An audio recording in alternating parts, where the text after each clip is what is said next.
production.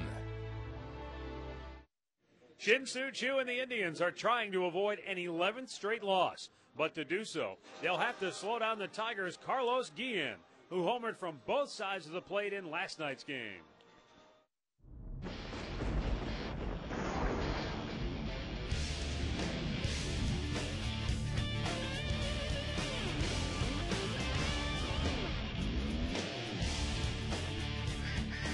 Tonight here at Progressive Field, the Indians try to avoid an 11th straight loss and a sweep at the hands of their Central Division rivals, the Detroit Tigers. Hi again, everyone. Matt Underwood alongside Rick Manning. Indians beaten again last night. They got off to a slow start. Tigers jumped on them early, and that was pretty much that.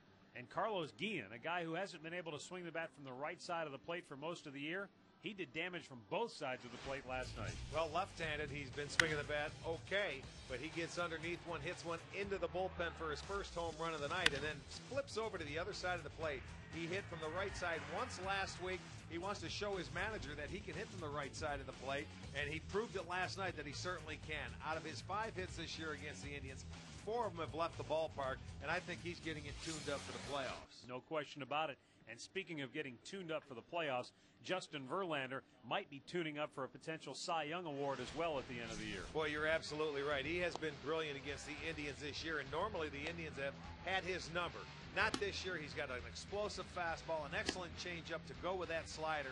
He has just dominated the Indians. He's going to be matched up today against Carlos Carrasco, who made his first major league start against the Tigers. He was beat up in 3 innings. He gave up 6 earned runs, 3 home runs. He'll get another crack at that lineup tonight. Yeah, already 6 homers allowed by Carrasco in his 3 major league starts. We'll be back with the play-by-play action coming up next.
Cleveland, as the Indians and Tigers get set to wrap up this 3-game series.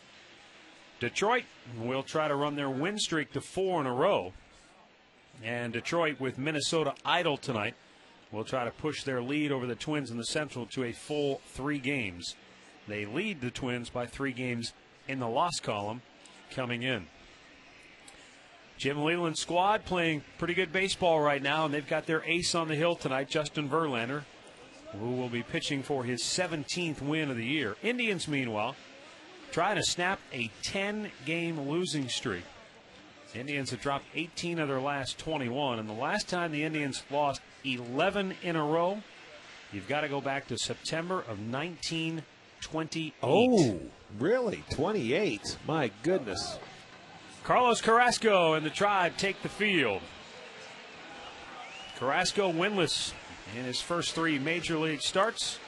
And, of course, his debut came against these Tigers in Detroit, and that was one to forget for Carlos.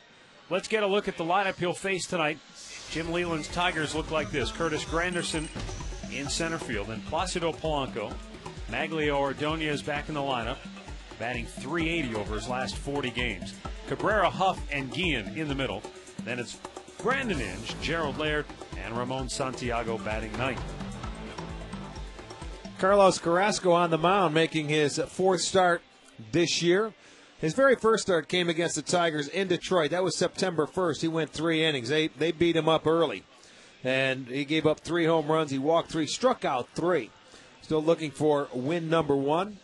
He is 0-2 and does have a no decision. That was against Texas, so he'll get another look. Hopefully he's not going to be as nervous, and he has a chance and keep the ball out of the middle of the plate. That's where he has been hurt at this year. He has pitched 14 innings, given up 25 hits, has 10 strikeouts on the year. Let's check out the defense behind Carrasco. It is brought to you by Honda. It looks like this. Brantley in left, Crow in center, Chu is in right. Peralta at third, Valbuena at short, Carroll is at second, Marte at first, Torregas behind the plate. Joe West will call the balls and strikes, the venerable crew chief. Ed Rapulano is at first, Paul Schreiber at second, and Paul Nart down at third. Carlos Carrasco came to the Indians as part of the package in the Cliff Lee trade. He was their number 2 overall prospect in the Phillies organization, according to Baseball America. And still young and learning on the job as a number of these young Indians players make their way through the final games of the 2009 season. You know, he has a good arm. He throws probably 93, and with a slider, a changeup, he just has to stay out of the middle of the plate. His problem has been locating his fastball. There's a fastball right down Broadway to start the game. Curtis Granderson 2 for 10 in the series. Missed outside of that heater.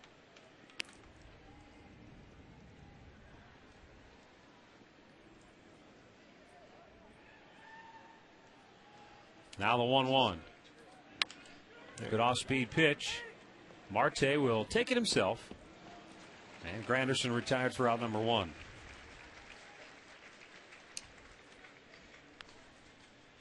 That'll bring up Placido Polanco. Tigers' second baseman, batting .284 on the year.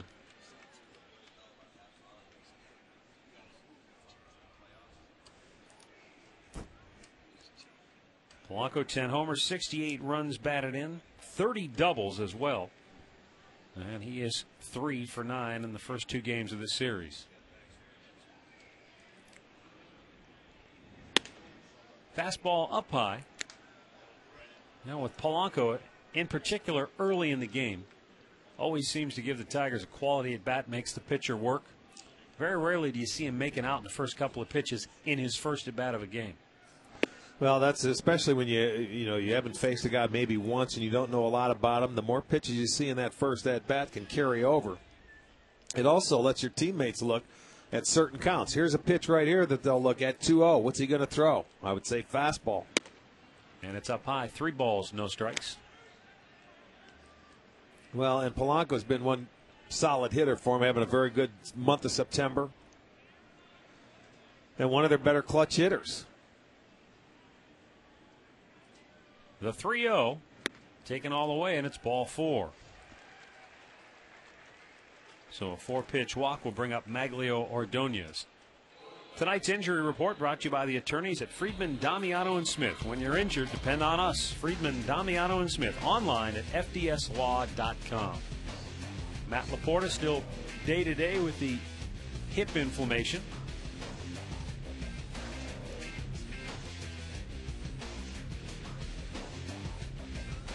Here is Ordonez.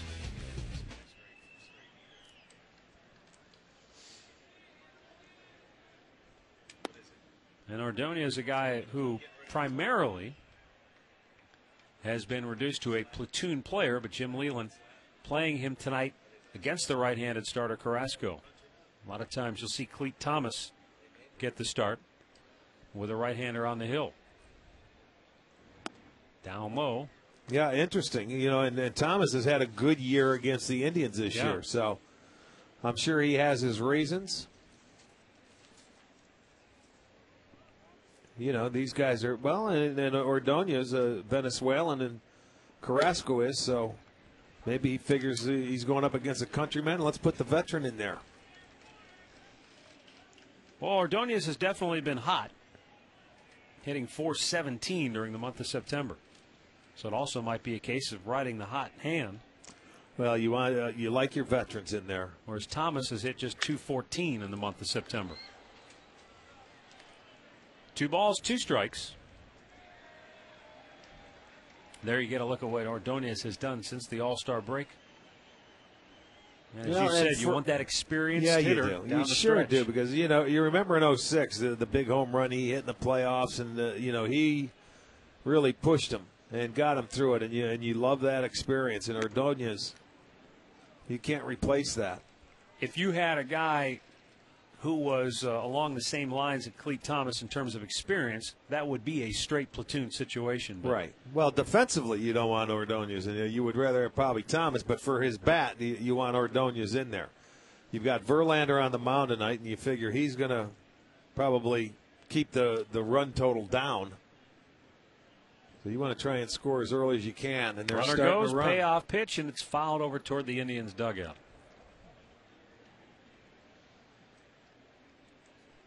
I'll send Polanco back to first. You know, this is not a team either that steals a lot of bases. They're last in the league. They've stolen 70 bases as a team. But what Jim Leyland does, he starts a lot of the runners, and he lets the guys put the ball in play. On a full count, he just figures Ordonez is going to put it in play.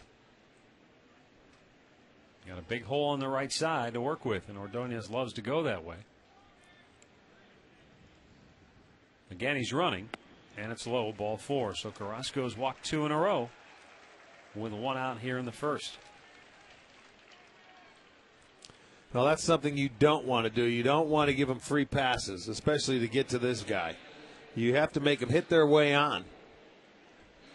But in his 14 innings so far, he has given up 25 hits and now 9 walks. So that's a lot of base runners. Carrasco getting a pep talk from a number of the infielders, as well as reminding him of the who's covering a bag on a ground ball back to the hill. Miguel Cabrera this year is 3rd in the American League with a .332 average. He's 4th in total hits and in total bases. Also 6th in the league with 31 homers. And that's driven in the air deep right field. Chu is back on the track, brings it down. Polanco will tag and move to 3rd. Tigers at the corners with 2 down.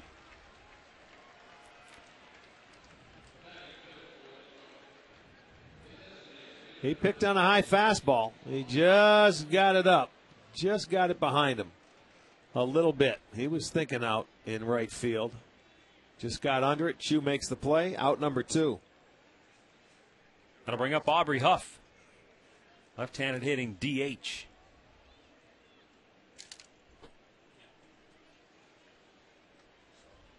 Huff 1 for 4 in the series with a double.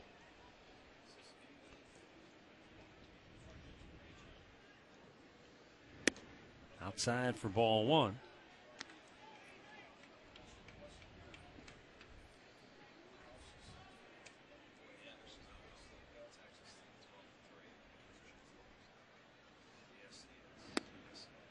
A little bit low. 2 balls, no strikes.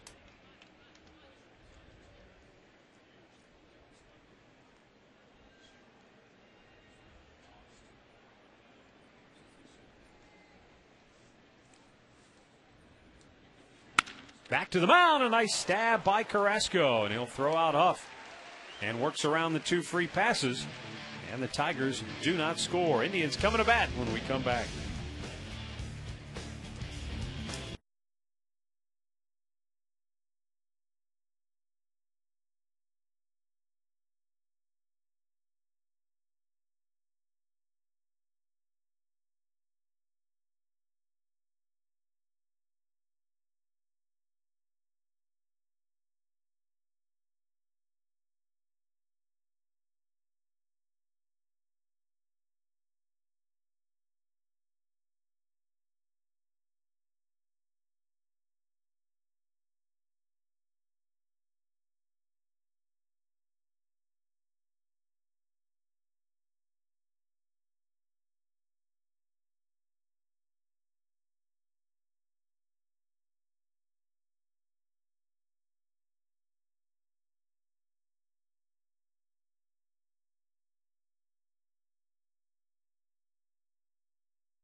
Well, let's have a look at Eric Wedge's starting lineup tonight for the Indians, brought to you by Progressive Insurance, proud to be the official auto insurance provider of the Cleveland Indians. Michael Brantley, Jamie Carroll, and Shin-Soo Choo. Travis Hafner, Johnny Peralta, Luis Valbuena. Then it's Crow, Andy Marte, and Wyatt Torregas rounding it out.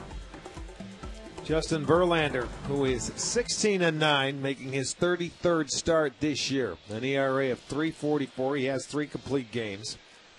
And he is 3-0 against the Tribe. You can see out of his 217 and a third innings, 245 strikeouts, which leads the league. And this guy, he's coming off a loss, but in that loss, they lost that ball up in the dome roof, against Minnesota. It was one of those games up there in the Metrodome. But this guy, he has it all. An explosive fastball, great changeup, a slider.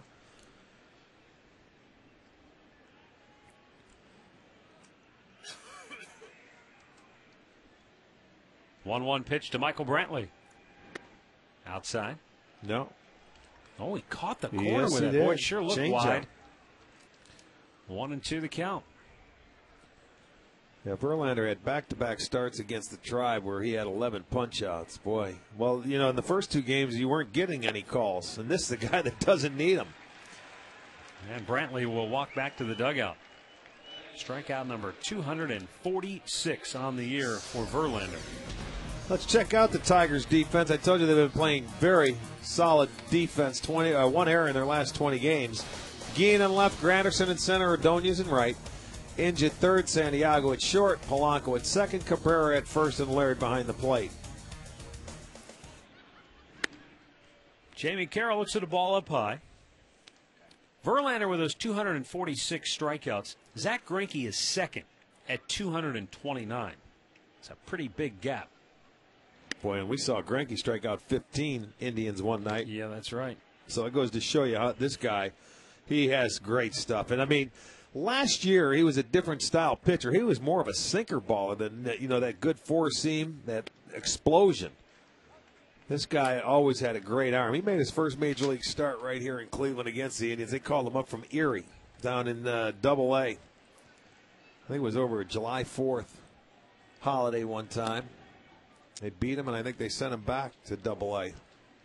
3 balls and a strike. But the thing I remember about that start, you saw the electric fastball. He just didn't have. He was just a kid. Yeah, he just didn't have. Wasn't a finished product.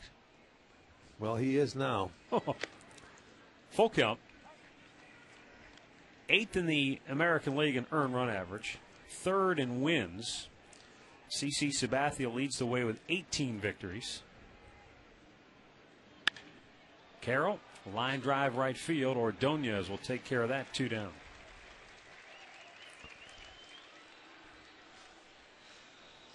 Don't forget to stop by Alvin's Jewelers and check out their Pray for Rain promotion. You buy an engagement ring at Alvin's Jewelers. If it rains on your wedding day, then the engagement ring is free.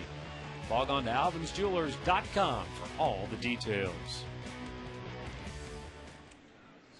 Shin-Soo Choo. He's had a good series. 4 for 7, couple of doubles. Cuts and misses at the fastball. Verlander also making his league-leading 33rd start of the year. This guy had 27 of Verlander's last 30 starts. He's thrown 100 or more pitches. He's coming off a start in his last start. 128 pitches in that game against Minnesota. Season high. Yes, it was. But I've seen him make starts this year where he's thrown 122 pitches and it's still at 96 to 98 in the 9th inning. Yeah, he doesn't seem to tail off. No, in terms he does of velocity. not. It seems like he gets geared up. Took something off. 2-2. It ought to be outlawed. Going 97, you come back with an 85-mile-an-hour changeup. His changeup's faster than some guys' fastballs.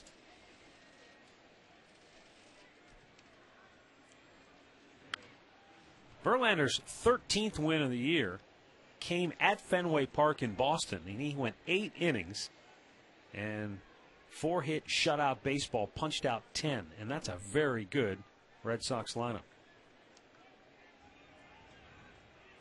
6 times he has had double-digit punch-outs this year. Yes, he did. He went too far, and the Indians go 1-2-3. No score after an inning.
All brought to you by Continental Airlines, official airline of the Cleveland Indians. Continental Airlines, work hard, fly right.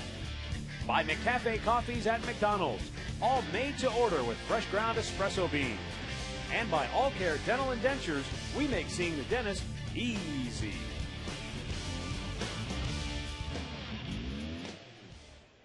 Carlos Guillen leads off the second inning for Detroit.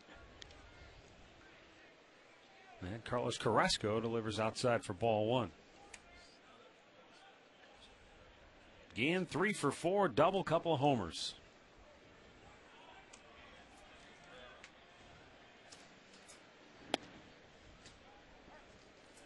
He was a real thorn in their side last night.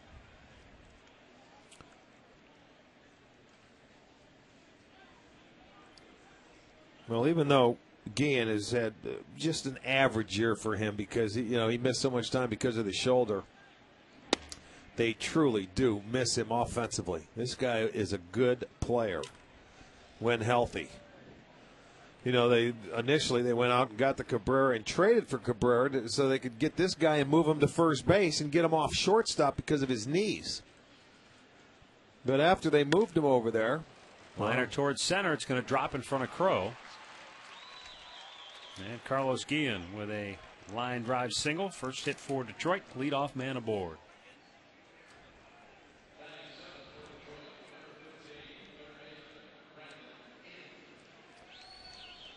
Well, Guillen stays hot. First hit of the ball game. And here's a play where Trevor in center field. We saw one go over his head last night, but here, that's a base hit. Just let it go. You don't take it off that body. You take it for the one hop, give him the single, and put it in. Brandon Inge takes a breaking ball for a strike. Inge 1 out of 7 in the series.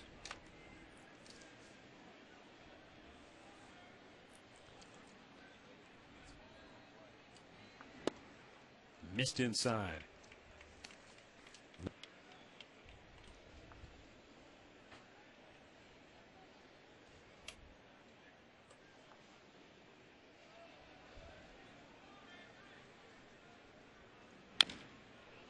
Fouls it off his foot. Back in Detroit, both Carlos Guillen and Brandon Inge homered against Carrasco in that game, as did Placido Polanco. He's throwing that two-seamer tonight, at least to this point. And what happened in his very first start, he was middle of the plate. He realized it. He was probably overamped and overthrowing and excited. And, you can certainly understand how that can happen. But he's got, breaking balls, off-speed pitches working tonight. They get the lead runner at second base as Guillen is erased. And that's out number one.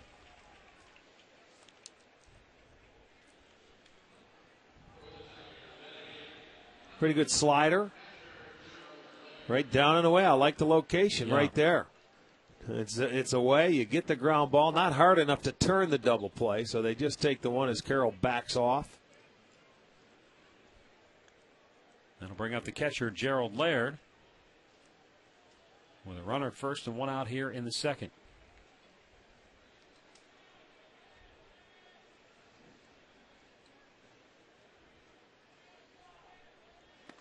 Fastball away, ball one.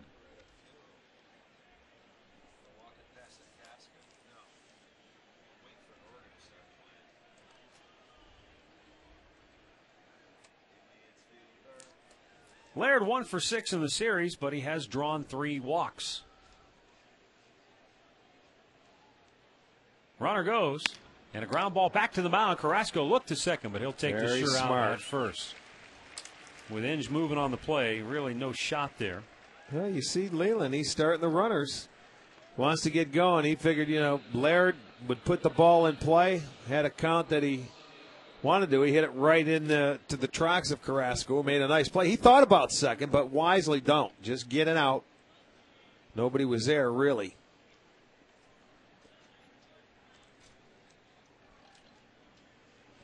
I think that's part of what Eric Wedge has talked about. When you have a lot of young players, the game tends to speed up a little bit on them because they just don't have that experience to draw on in a number of instances. And, sure. And they want to impress. And sometimes you try to make the spectacular play when the more prudent thing is get the sure out. Right. Well, that's how you learn to play this game is from mistakes. And you're up here, and that's exactly right. It takes a while, and he understands they're going to make mistakes.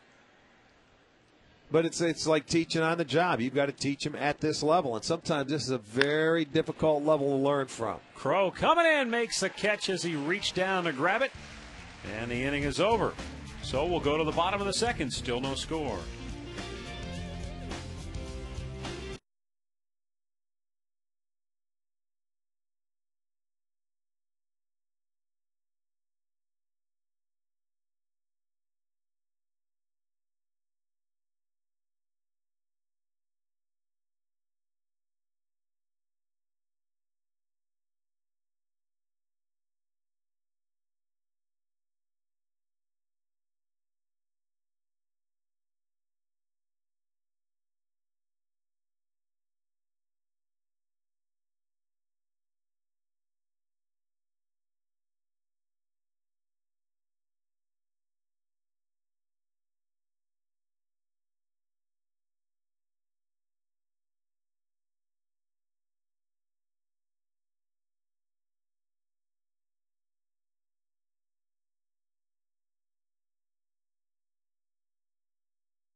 Trevor Crow made a nice grab to end that first inning and keep this a scoreless tie as we go to the bottom of the second inning.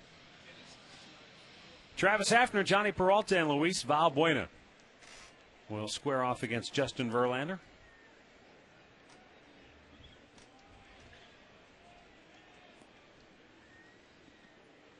Hafner 1 out of 7 in the series. Pops this one high in the air. Third baseman Brandon Inge Makes the grab, one away. Let's dial up the Alltel text poll question of the game tonight. Who do you think has been the Indians' MVP this season? 1 for Asdrubal Cabrera, 2 for Shin-Soo Choo, 3 for Grady Sizemore, 4 for Johnny Peralta. Text your answer to 31962, and we'll look at the results later in the game. Verlander delivers low for ball 1. Johnny got the night off yesterday trying to snap out of an 0 for 25. Slices it out of play.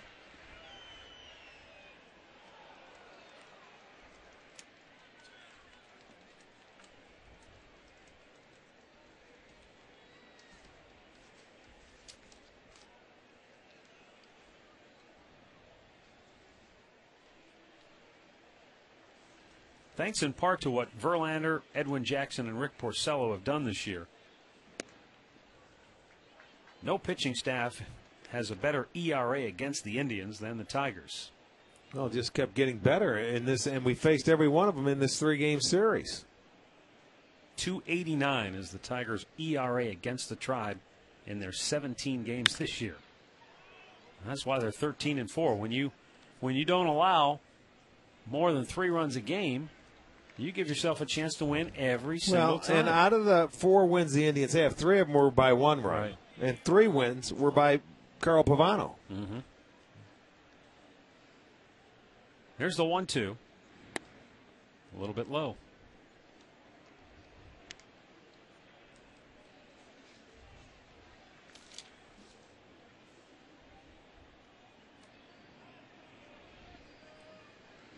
Swung on and missed.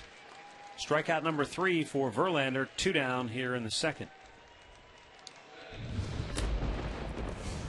Here's our great clip of the game from last night. Luis Valbuena got a fastball up and away, and he punched it down the left field line. Relax, you're at Great Clips. Indians didn't have a whole lot to be excited about last night. But here is Valbuena with 2 down and the bases empty.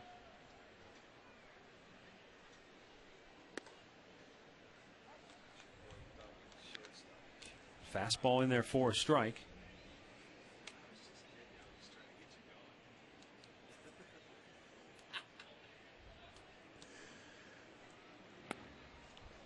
Wicket off speed, and it's 0-2.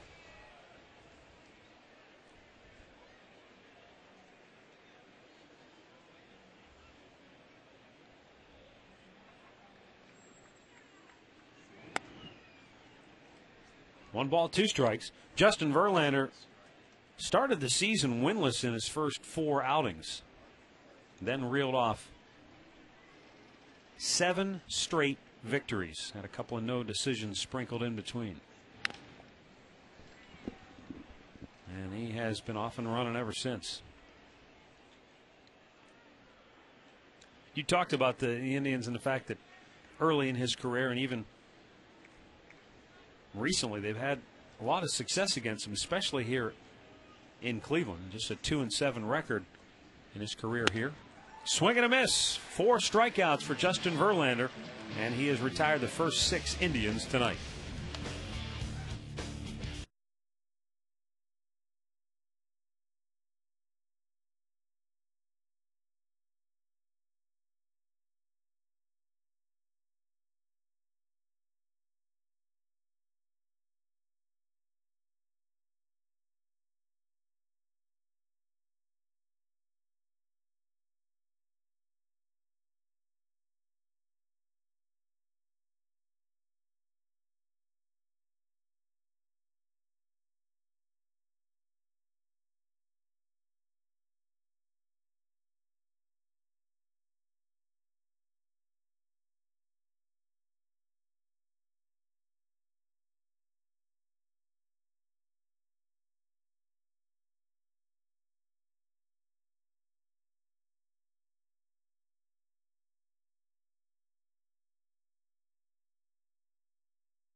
Order for Detroit here in the third inning. Curtis Granderson, Placido Polanco, and Maglio Ordonez.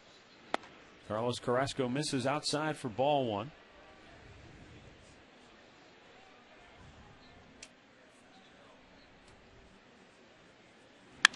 Slug to center. Crow racing back on the track, makes the catch in deep center field for out number one.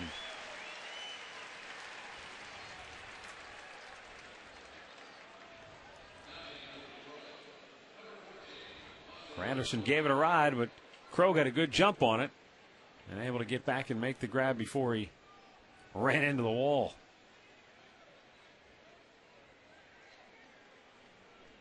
Carrasco looking out there, says yes, just stay in and catch it. Atta baby. Looks like he's starting to get a little confidence now. Placido Polanco on a breaking ball that hung high.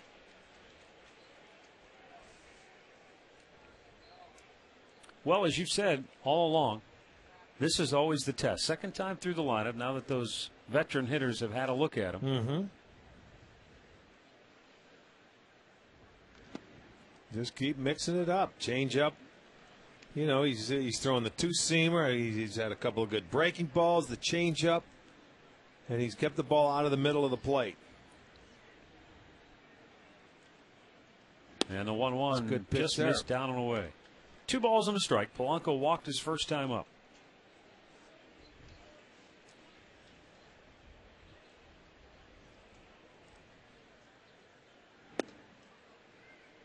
Another good pitch to even it up.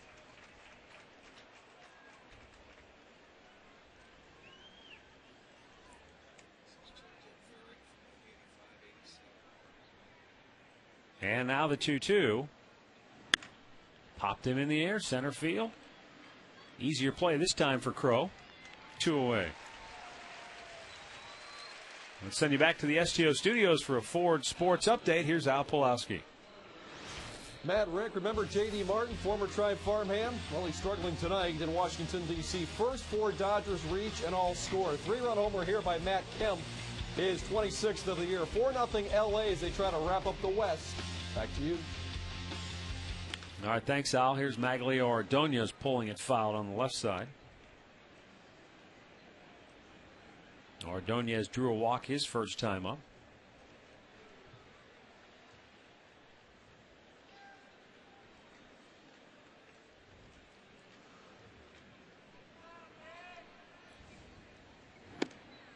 In off the plate with the heater, and it evens the count.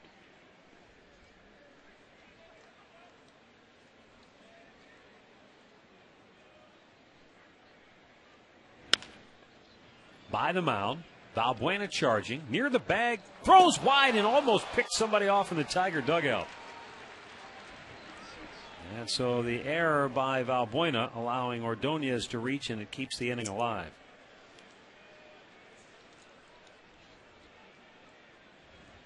Valbuena did everything right except when he let the ball go, it took off on him. Well, he went sidearm. And then that ball really took off. You could see where Marte, that wasn't even close.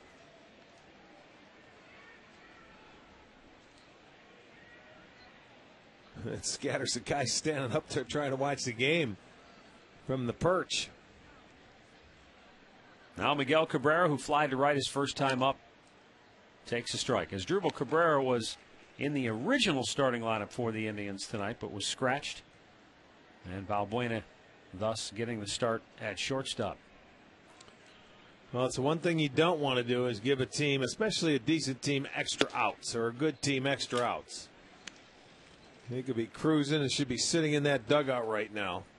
Our league leaders brought to you by the Indians team shops, showing you that Miguel Cabrera trailing Joe Mauer and Ichiro Suzuki for the batting title. I think you can say that Mauer's going to win that thing. I'd say he's got a pretty good lock on it right now.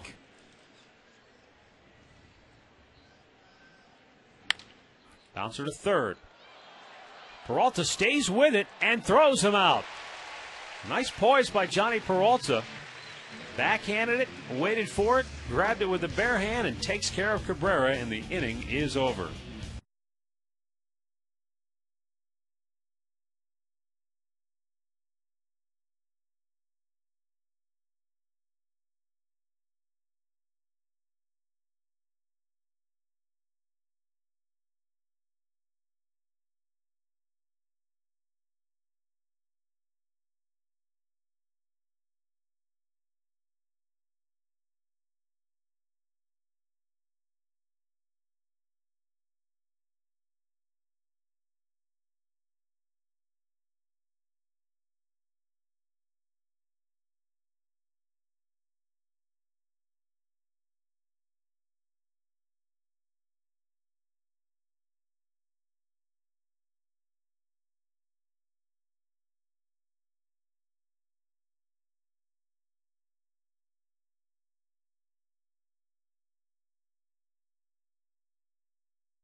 Field, no score.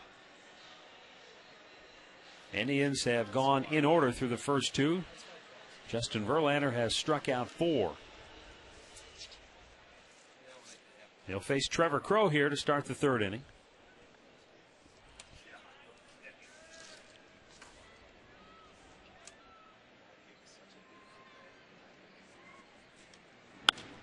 And a line drive base hit into center field for Crowe, and the Indians get their first hit.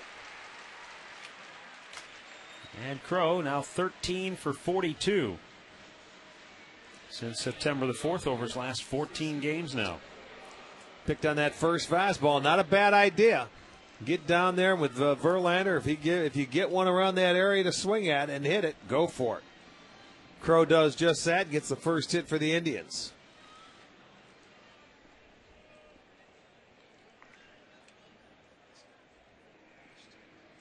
Andy Marte, 2 for 4, couple of walks in the series.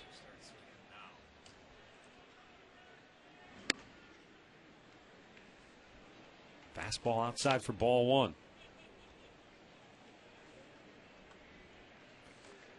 Right-handed hitters this year have batted just .233 against Verlanders. Not like the lefties are wearing them out or anything, but that .233 average against is 9th best among American League pitchers. Yeah, he's tough on anybody. It doesn't matter. Boy, when he's throwing, he's a quality pitcher. He's right there. You know, when you name 5 guys in the league who your best pitchers are, he's in the top 5. Greinke in the top 5. Halladay, CC, and Beckett. You know, when you look at guys. Felix Hernandez, probably. Yeah, you can't forget him.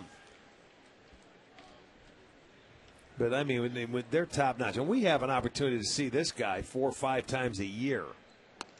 You know, so you see him on his good days, you see him on his bad days, and guess what? He hasn't had a bad day yet this year against us. Not against the Indians. You don't roll out an .039 ERA against the team in 3 starts. You know, and I think he had a lot of incentive coming into this year against this team because the Indians have beaten him as many times as anybody, I think, other than the White Sox. They've both beaten him, I think, 9 times. 9 or 10 times. So he's taken his lumps against the Tribe.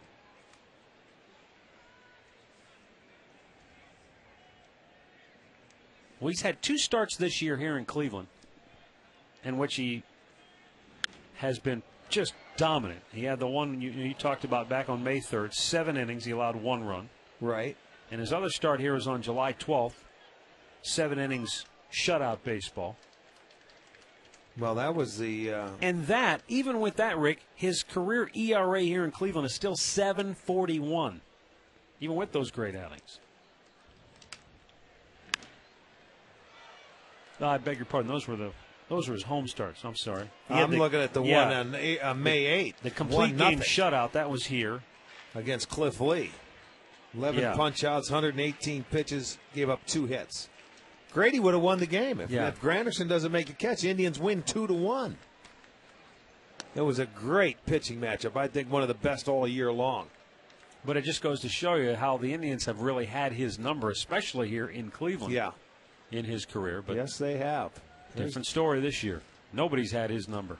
That's why I'm saying he's enjoying this, and you know, he had added incentive. Got a piece of Gerald Laird. Take another look. Well, it's a breaking ball, so he gets a piece of it, and where does he get him? Ooh, right in the chest without the chest protector. That thing moved a little bit. Got him just inside the shoulder. Pectoral muscle. Yeah. Oh, nice. Thank you. You're an anatomy guy tonight, huh? Well, Dr. Manning took a class today before he came. Now the 2-2. Marte yanks one down the left field line. Fair ball. Crowe off and running around second on his way to third. And he'll hold there. Marte into second with a double. And back-to-back hits here to open the third for Cleveland. Right, he got a slider, and he put a good swing on that ball. Andy Marte drilled a double into left field. This is going to be our McDonald's. I'm loving it. Watch what happens to a breaking ball that stays on the inside part of that plate. That gives Marte a good chance to swing at it, and he jumps all over it. Drilled it down into the corner, so the Indians now second and third and nobody out, and a chance to take a lead. And it's been about 70 innings since the last time they've had a lead. Check swing. Into the seats it goes. Well, yeah, they've gone 70 innings at bat without a lead. Well, this is a chance for him to take it. Infield back. So what you really need is for Torregas just to put one in play here. Try and get at least one. He's quickly ahead 0-2.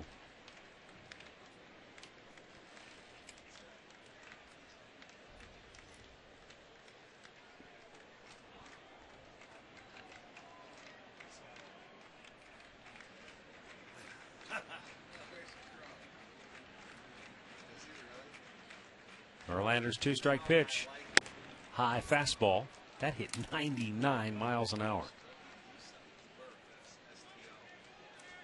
And Verlander's a guy who occasionally you'll see him ring up triple digits on that radar gun.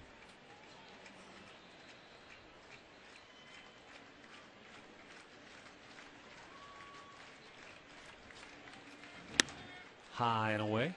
And sometimes he'll do that late in a game. You remember back to when he threw the no-hitter in Detroit, man, he was throwing 100 miles an hour late in that close. game. Yeah, it was awfully close. You're right. You know, sometimes it's tough to tell on the guns in these ballparks. They could be trumped up, but this guy certainly is in the high 90s. And the 2-2. Just a bit outside. Verlander wanted it. Yes, he wanted did. it. He sure did. He's posing. He went in there, and I'm going to tell you, he's sitting away.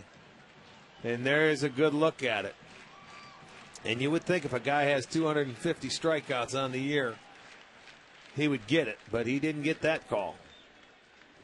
High, ball 4, and the bases are loaded. He went from 0-2 and then went all power. He didn't mess around with a changeup, a slider, and he tried to overthrow the pitches, and he ends up walking Torregas on, after he had an 0-2 count. He lets one get away.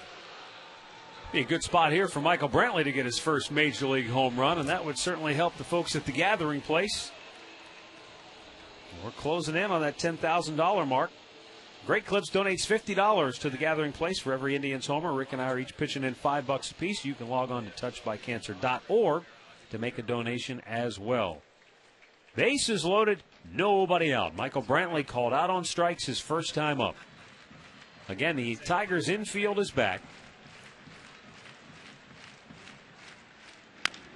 And Brantley fouls one over toward the photo bay. Well, you see, it was all power to Torregas, and then the first pitch here to Michael Brantley looked like it was a changeup. He, took something off.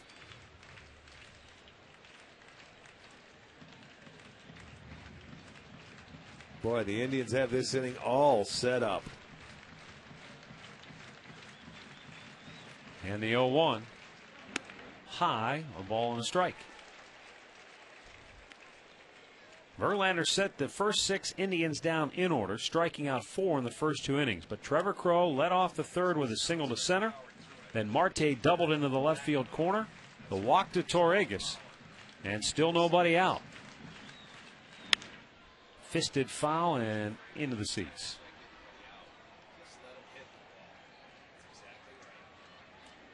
Verlander now 249 strikeouts on the year.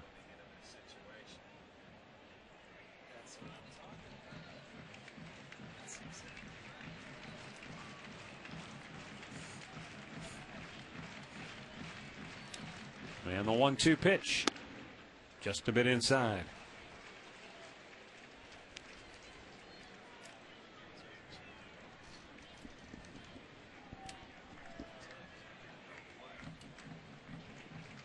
Tigers outfield really shading Brantley the other way toward left and left center. They are. And that's really the way to shade him. 2-2. Really spun him out of there, full count. Well, he's gone back to the fastball, and he's been ahead of the last 2 hitters, but he just can't put him away. I don't know if he's overthrown or he's trying to be too fine and he's trying to strike everybody out, but he had him set up where he could have thrown that little changeup away after an inside fastball. Well, he's got to throw a strike here. Payoff pitch. Shatters the bat. Base hit into right field for Brantley. Crow scores. Here comes Marte. Ordonez with a throw to the plate, not in time. Torregas goes to third on the play, and the Indians have a 2-0 lead thanks to Michael Brantley's 2-run single. RBIs number 8 and 9 for Michael Brantley. Well, he cut this one loose, and he went inside, and the bat shatters. But Brantley finds a hole between first and second. That ball gets into the outfield. 2 runs are going to score, and the Indians have their first lead in over 70 innings. And oh, by the way, that fastball from Verlander registered 101 miles an hour. And now Jamie Carroll steps in. He lined out to right field his first time up. And it's ball 1. And here comes Rick Knapp, the pitching coach. Rick, I know Verlander's a veteran guy. He's been around. He knows the ups and downs that come with a ball game. But I start to wonder, the pitch that he didn't get called for strike 3 against Wyatt Torregas, I wonder if that just got under his skin a little bit and maybe he lost his concentration. It very well could have, yes, because it seems like now, he had Torregas down 0-2. Made a great 2-2 pitch, didn't get it called, went to 3-2. Then he walked him, had Brantley down in the count, and then let a 3-2 pitch go as hard as he could, and he finds a hole. Yes, I think it's shaking him. He's trying to strike everybody out, and he quit throwing his changeup and slider. It's been all fastball. So we'll see. And maybe that's what pitching coach went out and told him. Still nobody out, first and third. Look at that. There you go. There's a changeup. He quit pitching. He went to Power River, man. You see, these guys are set for, look at that. He's overmatched. That's 84 miles an hour. He took something off. He had good movement. When he's throwing at 100, then he chops an 84 on you. Well, that's what he did. He quit pitching there for a minute. And sometimes you have to go out and remind him, and he did. Low and away, 2 balls and a strike. Oh, and by the way, this would be a good time for Brantley to run because he's concentrating so hard now and trying to throw off speed pitches. It's a good time to run. He's not concentrating a whole lot on you over there at first base. He's looking for an out, and he's looking for the strike zone. Snaps a throw over there. I think he heard you. Well, for a big guy, as tall as he is, he's got quick feet to first base.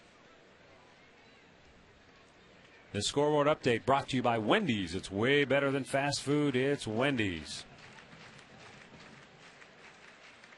See, he's got that high leg kick. He's got to go back to throwing strikes. 2-2. And this is all part of Michael Brantley. He's going to learn. This is when you steal, when you have the pitcher on the ropes, and he's got to concentrate about something else. He can't concentrate on the game itself. He's trying to get his first out in the inning because the first 4 guys have reached base. Runner goes. High, throw to second base in the dirt. Brantley with his 4th stolen base on the year. And he didn't even have a good jump. He got a little late jump, but he still steals a base because of the high leg kick. Now, this is where you keep the pressure on the pitcher. You see Brantley, there he goes, the throw from Laird. They just want to make sure that guy's not going anywhere from third base, so you take the double play out of order. You've got runners at second and third and a 3-2 count now to Carroll. Infield comes in for Detroit. Not all the way to the grass, but about halfway in. Payoff pitch. Fouled away.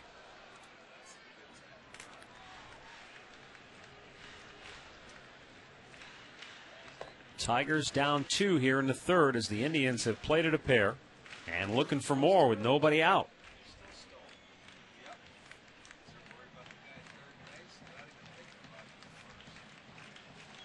Verlander sets, 3-2 delivery, and again it's fouled away. He mowed right through the Indians in the first 2 innings, but now they've shaken him a little bit. First time he went into that stretch. They've taken advantage of it. He's already up to 54 pitches now. 26 of normally them in this inning. How they do when they face Verlander. They make him work hard. Strike 3 called. Gets his first out of the inning. and his 250th strikeout of the season. The last Tiger pitcher to do that was Mickey Lolich back in 1972. Well, he threw the changeup. 3-2 count to Jamie Carroll. How about that? And he hits with it. That's a risk, but he threw a strike. Because his fastball, he hasn't been throwing for strikes once he's been ahead in the count. But he finally does get the first out in the inning. But the Indians got to take advantage with this situation and add on. Up high. Shin-Soo Choo struck out his first time up. Well, you can. That's a good thing here. You can, with an inning like this, you can get him out of there earlier in the ball game.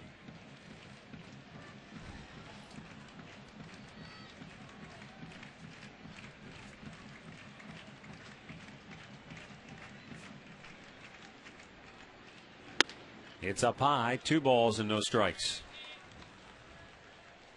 And so now Chu can keyhole him a little bit and look for his pitch. Fastball command. Verlander has not had it this inning.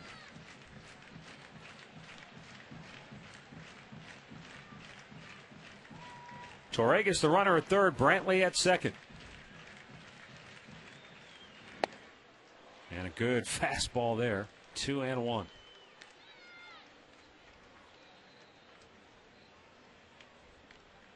That's what you're looking for, is a fastball. And he took, it looked like he took a little something off so he could get it in the zone. And Chu was a little tardy on that ball. Maybe trying to shoot him to left center. He's had that stroke working. 3 balls and a strike. Hafner waits on deck. I'll tell you, I mean, he's in that last at bat, he threw a couple of good changeups. I'm surprised they're not calling more of those because his fastballs, he's just not hitting with it.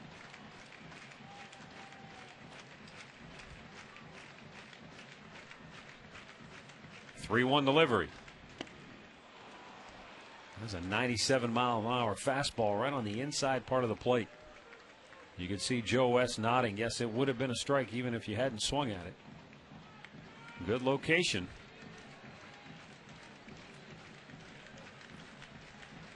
Second and third, 1 out, 2 runs already in. Verlander now with the payoff pitch. And Chu with a towering pop. Shallow right, Ordonez racing in. I don't think so. We'll see. Torregas tags. He bluffs the move toward home. No. Not deep enough. 2 down.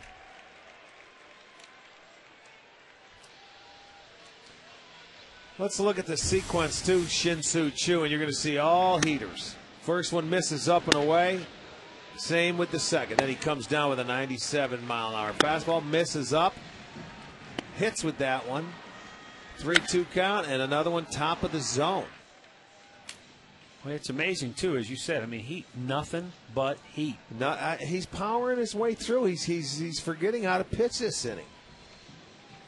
You know what? Maybe they don't want it to slow it down, or if he gets beat, he wants to get beat on his 98-mile-an-hour fastball. I can understand that, but you know, you have to show him something else. I mean, the changeup has been good. He's had a full count to the last 4 hitters.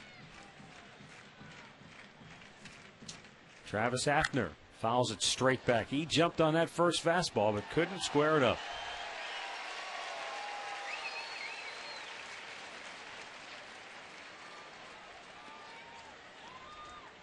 Talk about the one that got away, huh? Yep.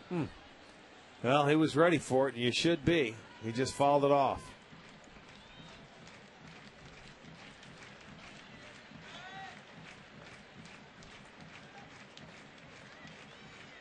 Verlander's 0-1, up high.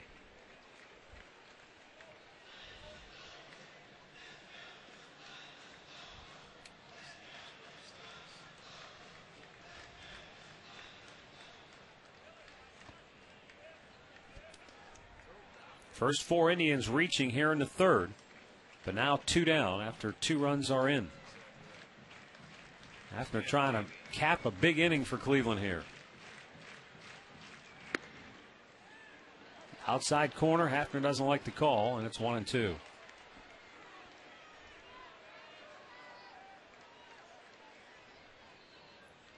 That did not look like a strike. No, it didn't.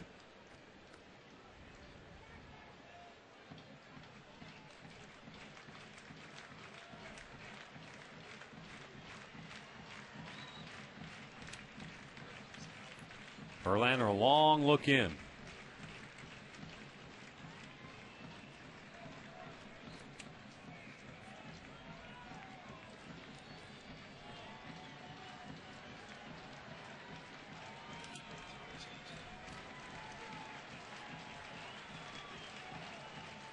The Tiger All-Star comes set, and the 1-2 in the air left field. Carlos Guillen makes the catch. Indians get 2 runs, leave 2 stranded. Through 3, lead it 2-0.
Fourth inning here at Progressive Field. Tribe on top, 2-0. First time in 70 innings. That's it's nice to say, isn't it? Tribe on top. Well, this should be a big inning here for Carlos Carrasco. See if he can put a 0 on that board, get the offense right back in to add on. I would have liked to see him get one more in that inning. When they had second and third and nobody out, they couldn't do it. Aubrey Huff fouls one off. Well, the one thing that you've noted about Carrasco that we've seen tonight, and then when you look at Verlander on the other side, Carrasco's really pitching tonight. Yes. You know, Verlander, he became a thrower in that last inning, just trying to blow it by everybody. But Carrasco tonight has really been trying to mix up his pitches. He's fallen behind Huff here 3-1.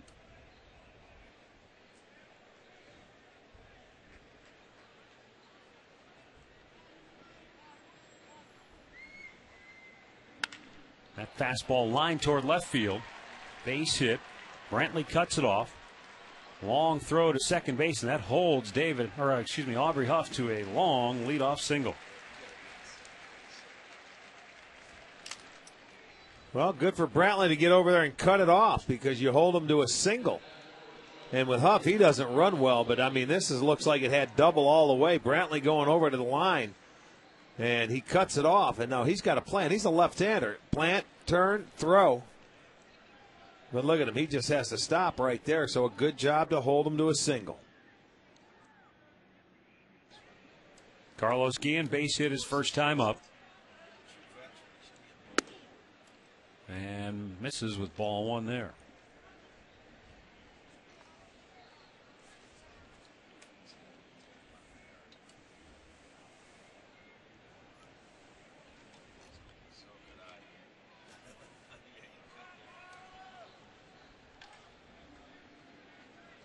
The 1-0 swung on and missed. There it is. He's changing speeds. That's what you like. A 1-0 count, and you see what Guillen was doing. He was looking to cheat and get that fastball. and you pull the string a little bit, and this goes to show you. These hitters get geared for one thing, boy, and now you can put some doubt in his mind thinking, all right, this guy will throw me the changeup now. Now he can't go out and cheat on you as much.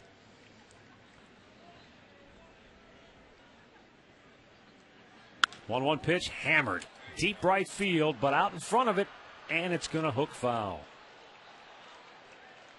Well, the key for Carrasco, as you mentioned, he's understanding to change speeds, show him a different look. But it's still going to come back to the location. If he can keep hitting his spots, he'll be fine. That's okay. Keep pitching. I mean, he got out in front, and it looked like another changeup, but it's foul ball. It's only a strike. No big deal. You don't want the changeup in there. You go in there with a good fastball and make him really work hard to get those hands through. Count stays 1-2. Now that little two-seamer down and away and try and get a ground ball double play.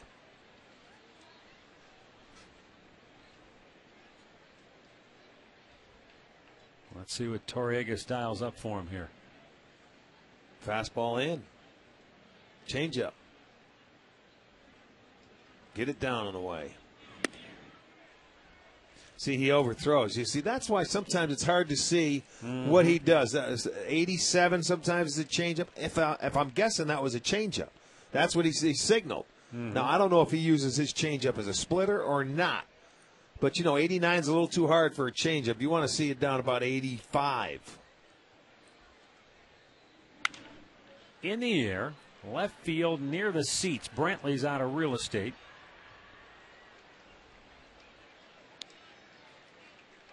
Two balls, two strikes, with the leadoff man aboard for Detroit here in the fourth inning.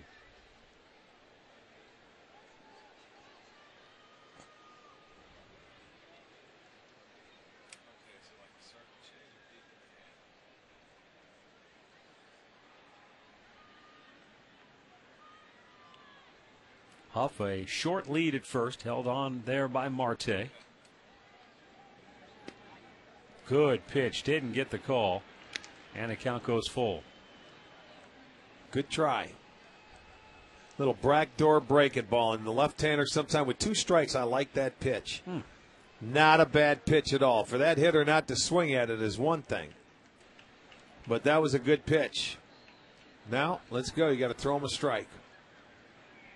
Runner goes. 3-2, tap foul. Well, if he could get the strikeout here, perfect opportunity to strike him out and throw him out because Huff doesn't have a lead. He doesn't run well. Jim Leyland's starting him just because he figures Guillen is going to put it in play.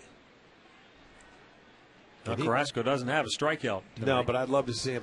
Well, here, it all depends. Four-seamer above the belt, swing and miss, easy pitch to throw on. Runner goes. Outside, ball 4. Third walk for Carrasco, and the first two Tigers aboard here in the fourth. Well, Saturday, the Indians will take on the Baltimore Orioles all weekend. On Saturday, all fans in attendance will receive a Grady Sizemore diving catch bobblehead. That'll be Saturday, 216-420-HITS for your tickets. Last weekend in Cleveland. Come on out. The diving Grady bobblehead.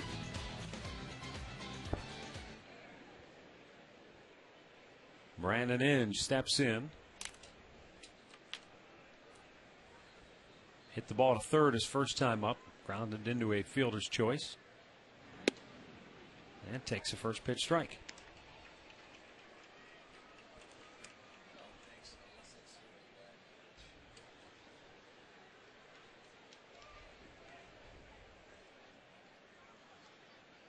Two Tigers on to start the fourth inning.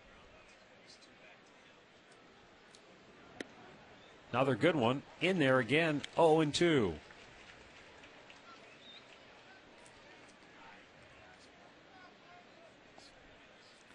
This will be pitch number 60 coming up for Carlos Carrasco.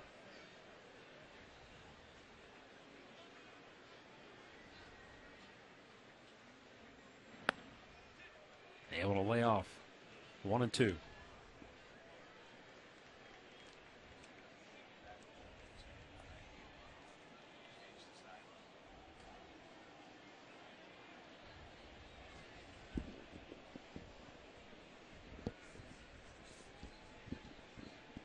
Inge this year has batted .254 against the Tribe. 2 balls, 2 strikes.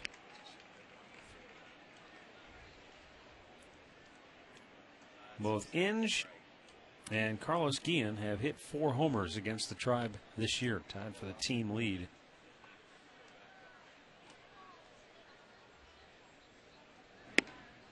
Just missed again, full count. I'll tell you what, that's not a bad pitch.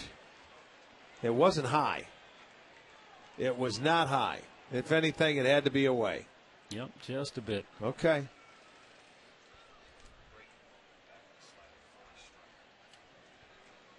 Now the 3-2. Line towards center, a base hit. That's going to bring home Aubrey Huff, and the Tigers will get on the board. On his way to third goes Guillen. Tigers at the corners. It's a 2-1 Indians lead now. Yeah, you know, here's the situation. I know he's a young pitcher and he's going to have to learn from it, but he got ahead of Inge 0-2 with the breaking ball. After he missed with his second fastball, I would have loved to see him come back with a 3-2 breaking ball, because big league hitters, you're a young pitcher, they're sitting on the fastball. And until you prove to them that they can't, that you're going to throw that breaking ball, they're going to sit dead red all day long.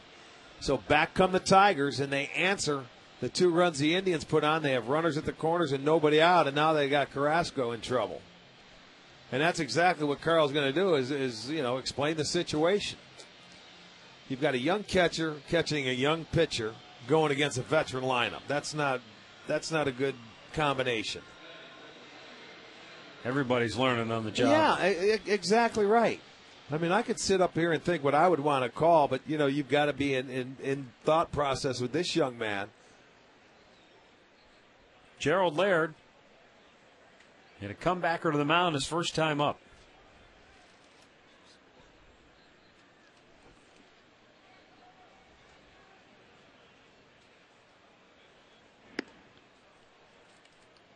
Fastball misses, ball 1.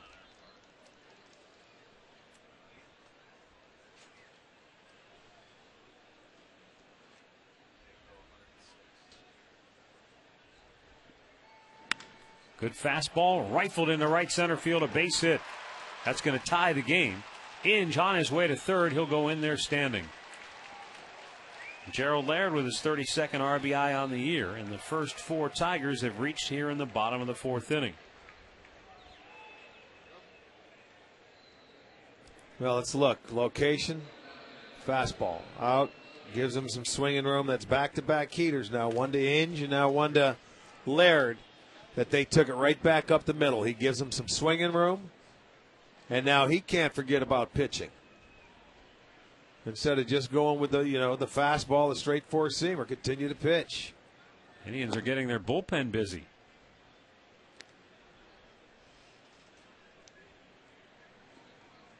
Ramon Santiago lined out to center field his first time up.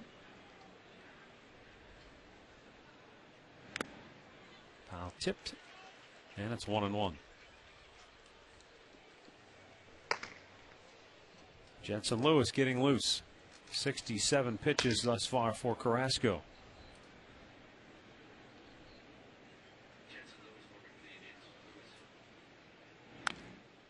One ball, 2 strikes. Santiago 2 for 6 in the series. Send along some birthday wishes. Jim Kaiser of Goodyear, Arizona, turning 69 today. He probably can't wait till spring training. Jim will be out there soon. The 1-2. Out of play. We've got Arch, who's turning 62. It's a maintenance guy from the old Municipal Stadium. So, Arch, happy birthday to you. And we'd like to wish a happy 15th anniversary to Verlin and Kelly Williams of Fairport Harbor. And that takes care of our list tonight of birthdays and anniversaries. Pitch number 70 for Carrasco. Big bouncer foul. Andy Van Slyke, first base coach. Tried to grab it with a bare hand. Former Gold Glover. He was fun to watch. He was a good player. Yeah, he was. He was a good center fielder. Yes, he could. Good player. Still nobody out for Detroit. First and third. Carrasco has Santiago down on the count.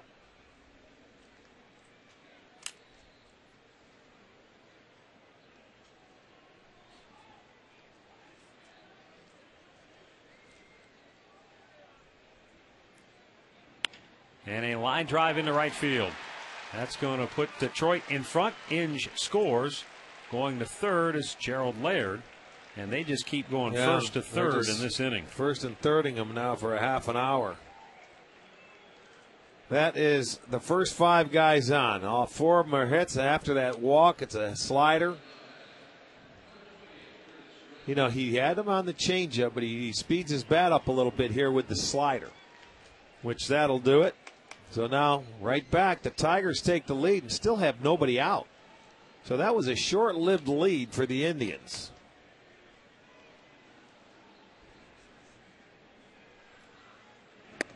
Missed outside ball 1 to Curtis Granderson, who is 0 for 2 tonight.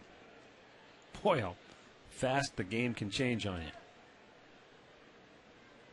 Indians finally get a lead, and the Tigers come right back. There's that good changeup, 1-1.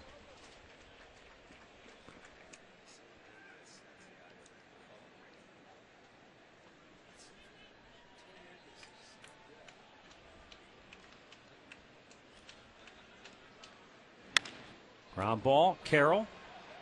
Look to second, but he'll take the sure out at first. And another run scores as Gerald Laird crosses home. Granderson picks up his 64th run batted in on the year. And it's a 4-2 Tigers lead. Santiago at second base. And with 1 out, Placido Polanco will step in.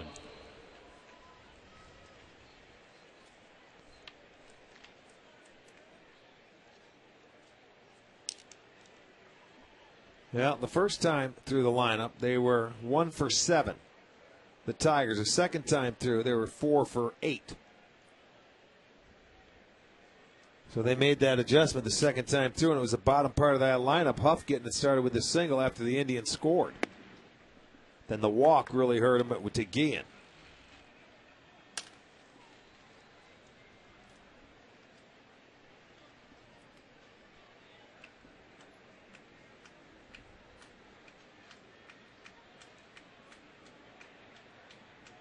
The 1-0. Peralta scoops it up. Looked to tag the runner but couldn't get to him. And Polanco retired 2 down. Santiago able to move into third base. Let's check out our Subway Fresh face of the game tonight. Wes Hodges in 91 games this year. Batted .269. He did miss 42 games with a sprained right wrist. Subway, play hard, eat fresh.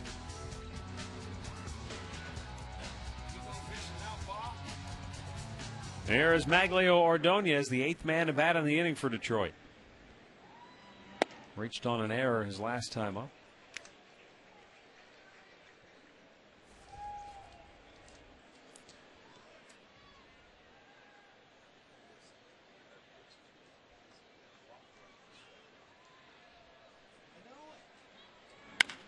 Big bouncer to third. Peralta sets and throws, and the inning is over. But Detroit comes roaring right back with a 4 spot, and they now have a 4-2 lead.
Tigers on top. The thought is there, beat Detroit, but so far, Indians have been unable to do that in this series. And after they finally grabbed the 2-0 lead, Tigers jump right back on them with a 4 spot. And so Justin Verlander, who was able to work his way through a frustrating 3rd inning, now misses outside of Johnny Peralta. Peralta struck out his first time up.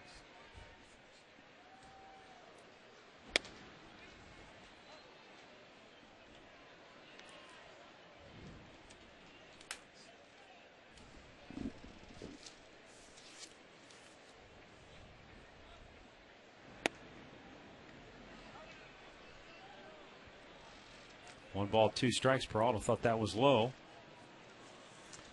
That ball was on the plate. I don't think it was low.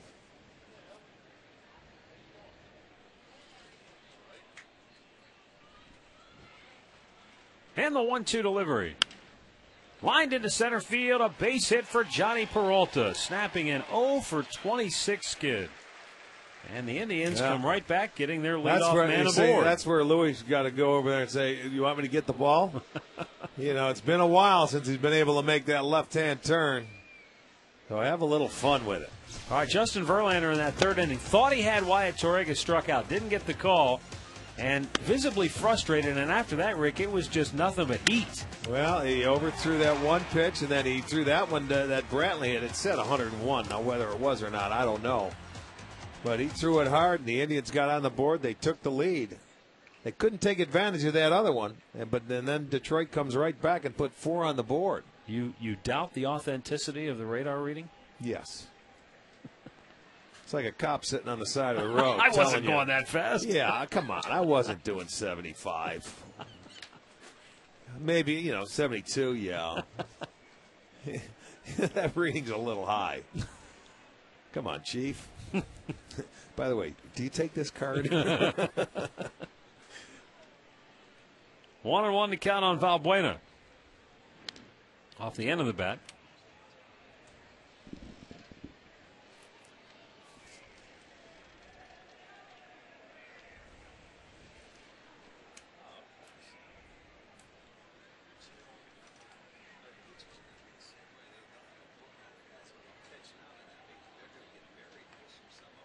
Verlander's 1-2. Got him. And he held on to it. 6 strikeouts now for Justin Verlander.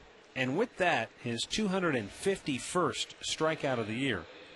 The last Tiger to strike out that many batters in a single season was Mickey Lolich in 1971. I told you earlier he struck out 250 in 1972. The year before, he struck out 308. Wow. I don't think Verlander's going to catch that. But, no, you won't. Well, they don't get as many starts now either. I bet Mickey had probably 6 or 7 more starts than Verlander. I'll bet Mickey had probably 40 starts in that year because that was a 4-man rotation. Now it's 5 guys, and he's on his 33rd start, so he may get 35 this year, which would be tops. And I'll bet you Lolich had a 40. Let me just throw this at you. That year, with the 308 strikeouts, Mickey Lolich had 29 complete games. Well, okay. Well, how many starts? I mean, that was the thing back then. You could complete a game. I don't know that I have that at my fingertips. I could probably look it up here, but 45 starts in 71. He logged 376 innings to lead the league. 45 starts in 71. So that's 10 more than what Verlander's going to get. So you give Verlander another, say 35. Yeah, he could be right there. Sure he would if he had that many starts. And then again, his arm may fall off. Either that or he'd be wearing a jacket with his sleeve size 36 on his left arm and a 72 on his right.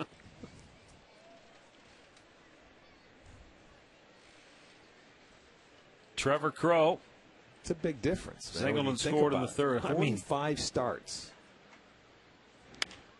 I mean, I know that you can't compare because the game has completely changed, but just 29 complete games is. Yeah. Whew.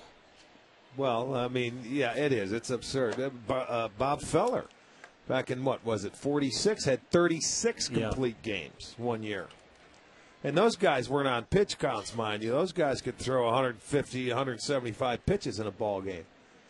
And that was not unheard of. The 1-2. Struck him out looking. Back-to-back punch-outs for Verlander, now 7 in the game. Well, that hook, now he's starting to throw some of the breaking balls instead of trying to power his way through, and that's a dandy right there. Terrific breaking ball. See ya. Right on the dish. You know, when you're sitting up there looking for a fastball, you can't hit that pitch. You see it up here, and the next thing you know, it disappears, and it's at the bottom of the strike zone. Here he comes. Now he's throwing all breaking balls.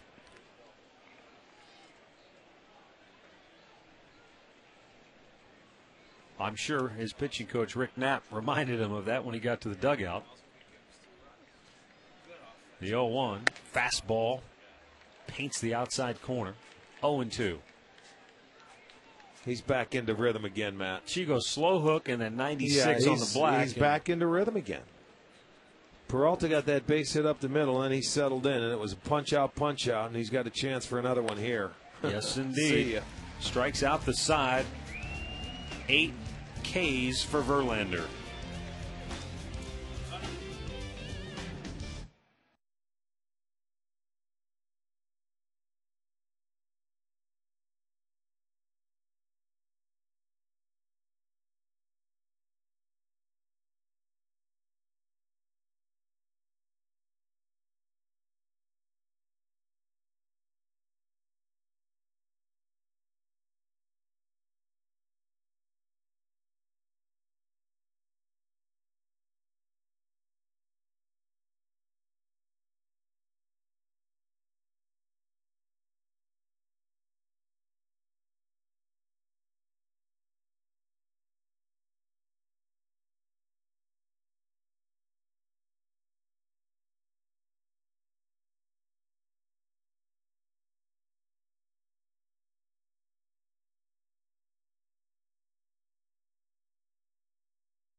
Baseball is brought to you by Subway.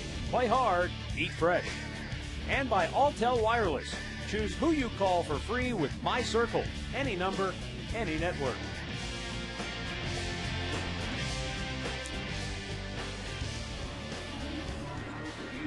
They got their bobblehead.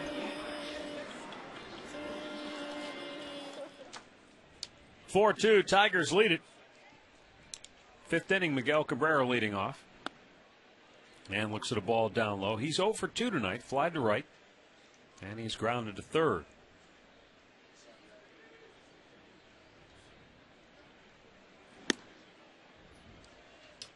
Two balls, no strikes.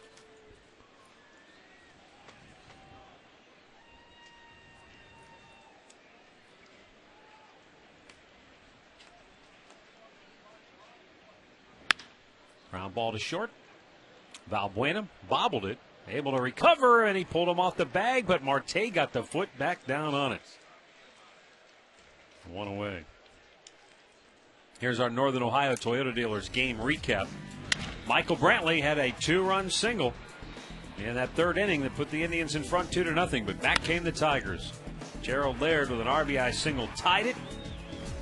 And then Ramon Santiago put Detroit ahead, and they now lead it 4-2. For a dealer near you, visit buyatoyota.com.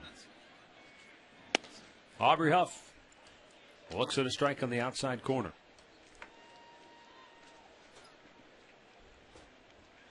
Huff started the Tigers' 4-run fourth with a single.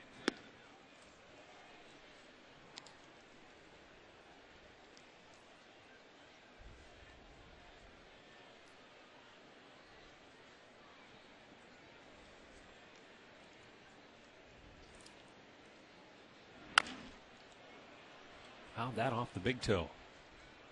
You know, seeing that bobblehead when we were coming back from break there remind me that our bobblehead dolls are available right now at stostuff.com while supplies last. All your STO gear is available at stostuff.com.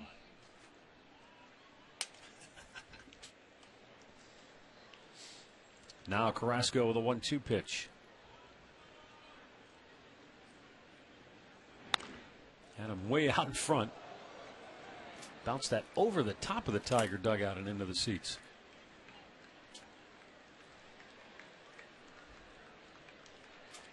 Now the youngster's got himself a souvenir to take home.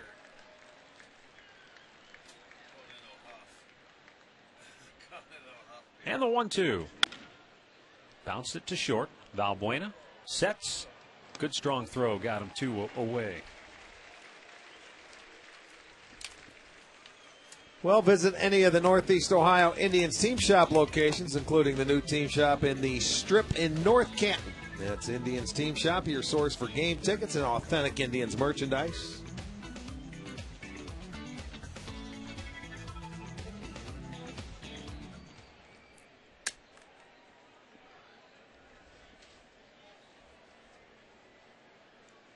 Ten ground ball outs now for Carlos Carrasco.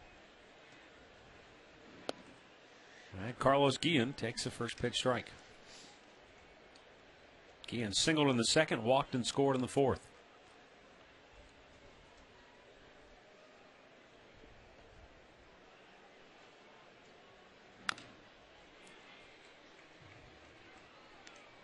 Quickly 0-2 the count.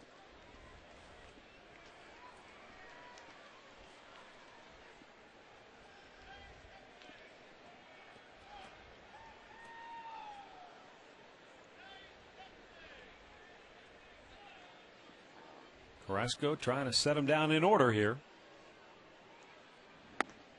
You know, this would be another good inning where if he can get through this, go in there and settle in and maybe come out and give him one more inning. Yeah. You know, it's just like a lot of young pitchers. He couldn't stop that fourth inning. You know, a couple pitches here and there, I think if he could take back, he would. 2-2. But I think he's pitched a lot better today. He mixed his pitches well. I mentioned, you know, you've got a young catcher back there. You're pitching against a veteran team. He's definitely had better location of his pitches. Yes, he has. Overall. Yep. He's mixed his pitches up pretty well. Well, he had Guillen down 0-2, and it's back to full. And as we've said before, sometimes with young pitchers, strike three is the hardest one to get.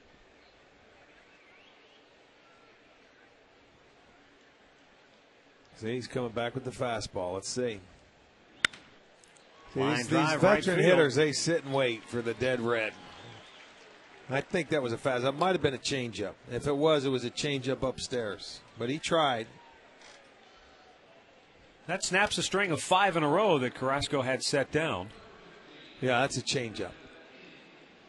He didn't go with the fastball, went with the changeup. You can see how it's split in those fingers and how deep he holds it.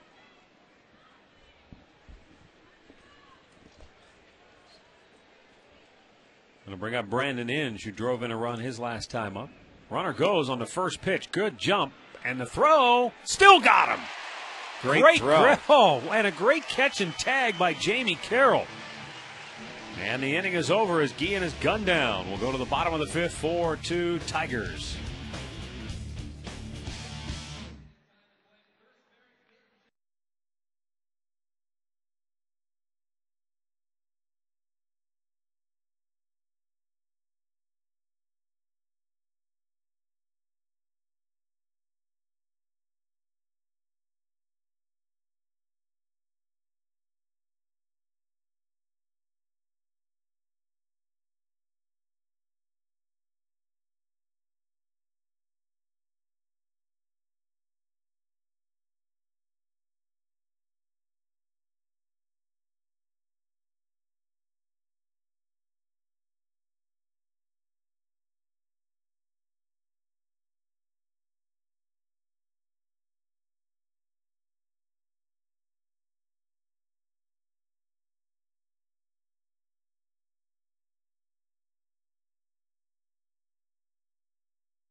Bottom of the 5th inning at Progressive Field.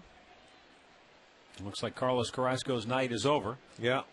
He was able to bounce back after surrendering those 4 runs. Well, it's too bad because he had an opportunity. They gave him a lead, and that was going to be a big inning.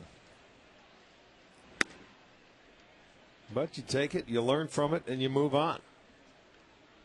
Meanwhile, Justin Verlander has retired 3 in a row via strikeout. He has fanned 8 on the night. Torregas lifts it in the air to center. Curtis Granderson with the squeeze, 1 down. Another check of the Alltel text poll question of the game.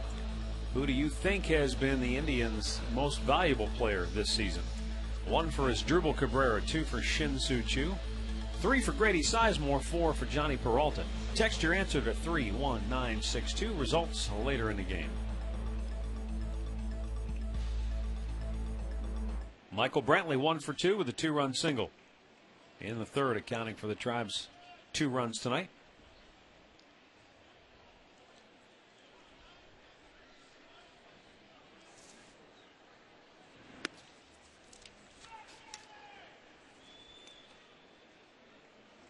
Brantley has now hit in 4 straight games, 7 for his last 16.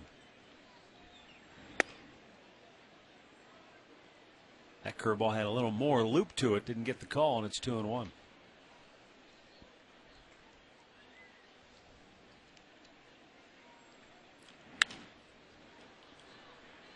Left fielder Carlos Guillen, 2 down.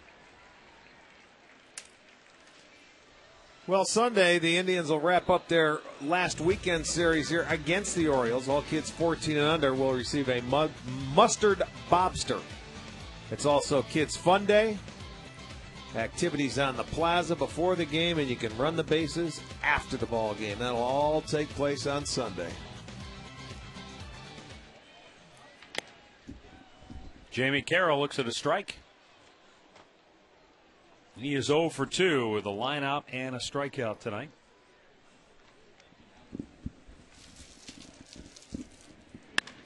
There's a drive towards center field, but Curtis Granderson is there to make the catch, and the Indians go 1-2-3. 5 complete, 4-2 Detroit.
Four-2 Tigers on top. And right-hander Jensen Lewis coming on now for the Tribe. As you get a look at the folks having a little maybe dessert at this point in the evening. I would think so at 8:45. Lewis for the 43rd time this year. 2 wins, 4 losses, ERA 4.27. 59 innings of work, 24 free passes, 56 strikeouts. Well, for Carlos Carrasco, I mean, that's a step certainly in the right direction. He had another crack at this ball club, had that one little hiccup in that inning, but it's certainly something to build on.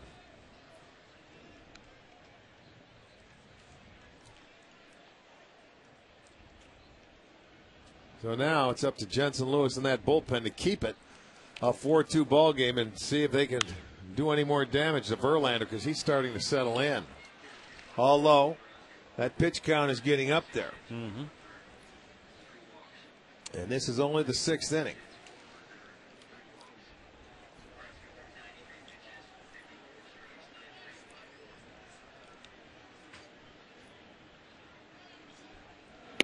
Even though Verlander's coming off a game in which he made 128 pitches, I wouldn't look for Jim Leyland to pull the plug on him prematurely here tonight. He's going to ride not him in a 4-2 game.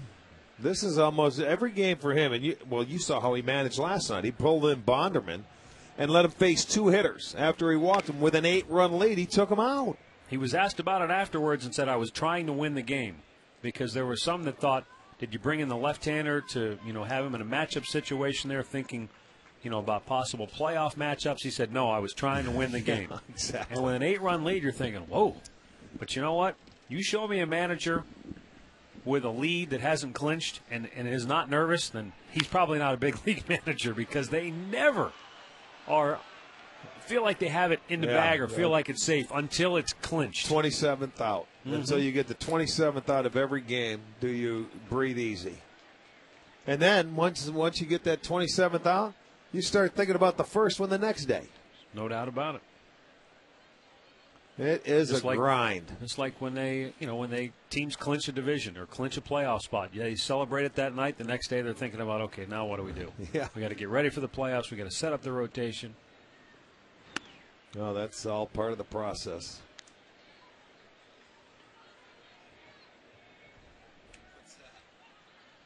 Three balls, 2 strikes. The count on Inge, who's 1 for 2.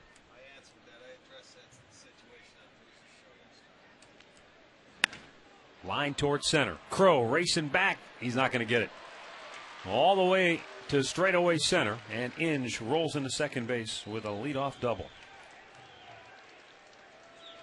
So he's got 2 hits tonight. Now 3 hits in the series. Well, this is Detroit's first extra base hit, and there's a fastball that Jensen Lewis left down the middle.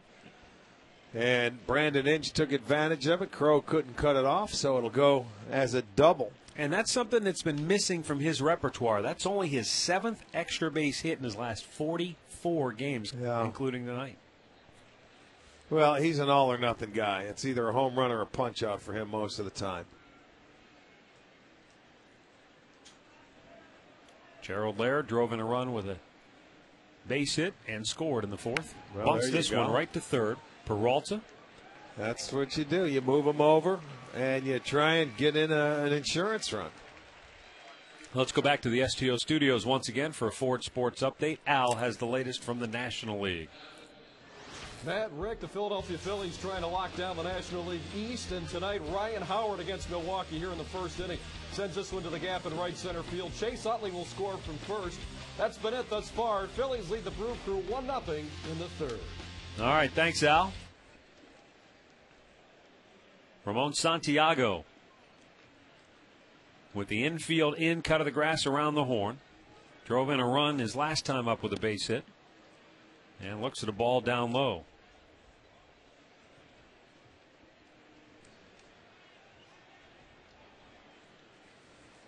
Santiago 1 for 2 tonight, as you see there.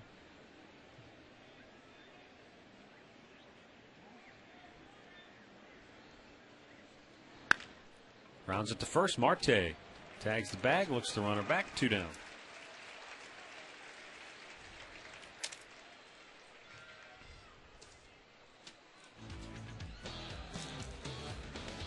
Well, visit a participating Northeast Ohio subway location. Pick up a coupon for half off upper box Indians tickets. They can be redeemed at the Progressive Field box office or any Indians team shop. And the next half off ticket game will be tomorrow night against the Orioles.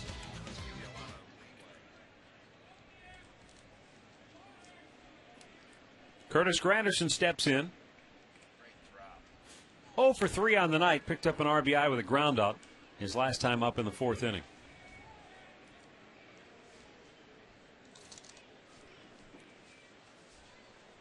Inge, the runner at third with 2 down. Infield back, normal depth.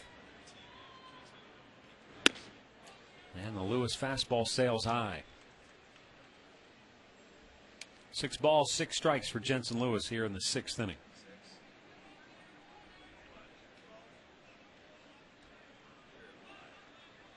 Four runs, 7 hits for Detroit. 2 runs, 4 hits for Cleveland.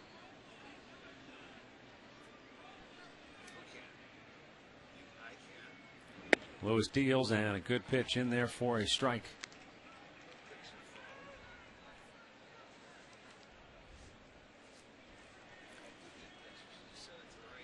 Tigers with Minnesota off tonight. Minnesota finished up a sweep of the White Sox last night. So if Detroit can win here this evening, they'll have a 3-game lead over the Twins heading into that big 4-game series. 2-2. Of course, those games will be at Comerica Park. Yes, they will. The home of the Tigers. That's really the only race going on right now is the Central Division. Every other race in baseball is pretty much over. If not official. Right, it's not darn official. near close. Swung on and missed. Lewis gets the strikeout. That's the first strikeout for Indians pitching here tonight, and it ends the top half of the 6th with Detroit on top 4-2.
The Indians down 4-2 as we go to the bottom of the 6th inning.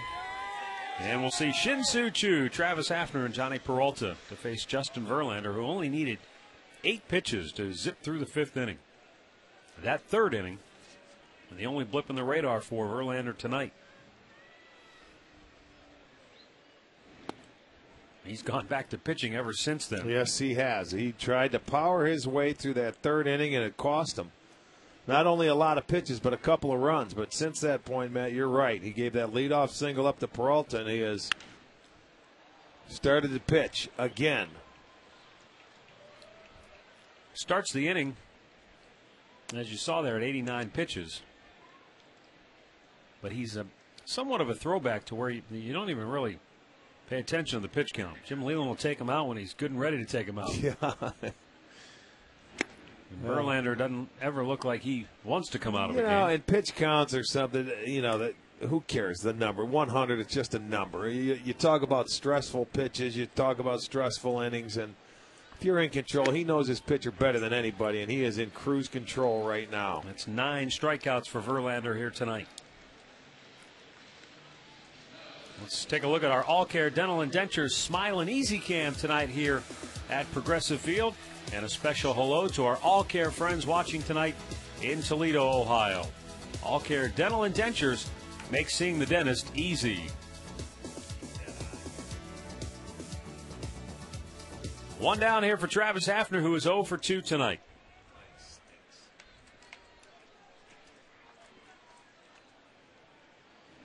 Hafner with a line drive toward left field, a base hit. And that's the first hit off Verlander for the Indians since Johnny Peralta led off the fourth with a single. Fifth hit in the game, and a one-out base runner for Johnny. There you go. No stride at all. That's to get those hands through the hitting area. Gets through it in a hurry. Hafner gets his first base hit, and it's the fifth hit for the Tribe. So now try and get something going and move this inning along and see if he can work him. He's up to 95 pitches. Peralta with that hit in the fourth inning snapped an 0 for 26. Strike called evens the count.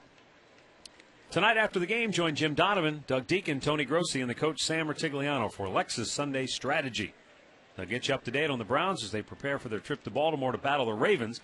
Lexus Sunday Strategy comes your way tonight after the game.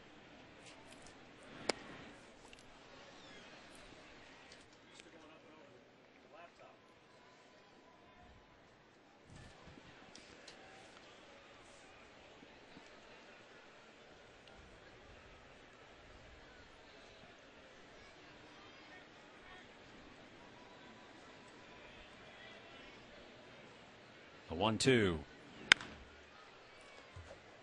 Now in front of it. We want to send along our sincere sympathies to Joe and Jason Jennings. They're passing of their mom, Janice. Two big Indians fans. So Joe and Jason, we're thinking about you. Hope the best for you. Tribe fans in California.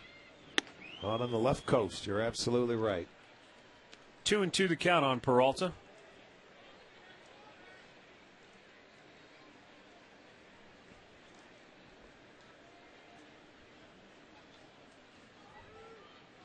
Hafner, the runner at first. Bird dogged by Cabrera, and a swing and a miss. 10 punch-outs tonight for Justin Verlander. Well, visit the official online shop of the Indians at Indians.com. You can browse the largest online selection of merchandise, including caps, T-shirts, jerseys, and more. Get your team gear straight from the source. That's Indians.com. And now Luis Valbuena, who's already struck out twice tonight. Looks at ball one up high. The only guy Verlander hasn't struck out, one is Hafner, the other is Torregas.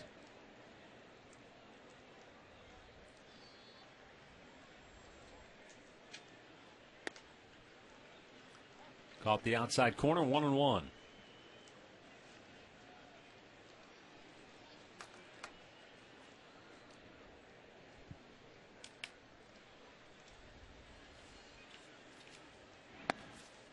Low and away, 2 balls, 1 strike. With those 10 strikeouts tonight,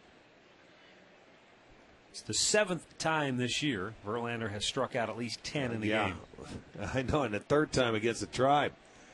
He struck out 11 in back-to-back starts, back May 3rd and May 8th. And then followed that up with a 13 punch-out performance against Minnesota. Yes, he did. Which is his season high. He equaled that against Texas on July 29th. That 13 punch-out game came in 6 1/3 innings. Whew.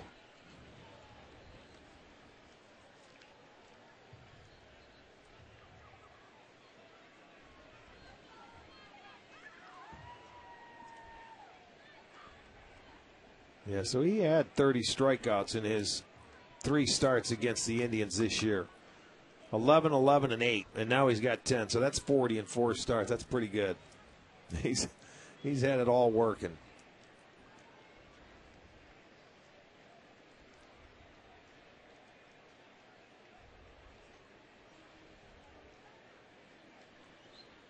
Runner goes, 3-2 pitch, missed with it, ball 4. So 2 on, 2 out. And Trevor Crowe will be the batter here in the 6th. Now is where you got to take advantage of him. You got to mix in that 2-out hit. Tough one to get off a guy like this, but boy, if you want to get back in the game, now is the time. He gave you that extra base runner with the walk. Trevor does have a base hit off him in his first at-bat. He jumped on that first fastball, and it actually was the first Indians hit of the game, and that started that 3rd inning where they scored their 2 runs.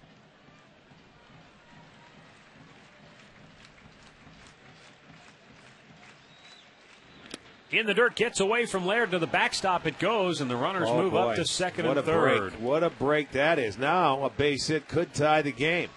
And the thing you like about it, it moves Hafner to third, so a base hit, Crowe doesn't have to really get to left field. You have better speed at second base now with Valbuena out there. The wild pitch is 6th of the year. That's a big break right there for the Indians. You get the tying run in scoring position now. It does allow Verlander to go back to the windup.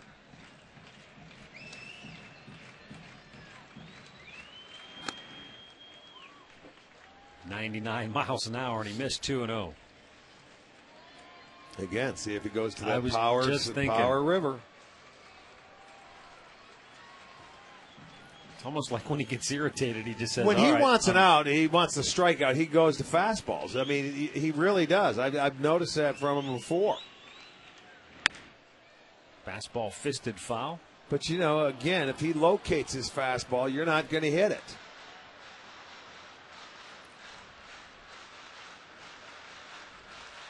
But it seems like, I mean, he has a tendency sometimes to overthrow it, and it elevates the fastball in the zone. His 110th pitch of the night coming up right here.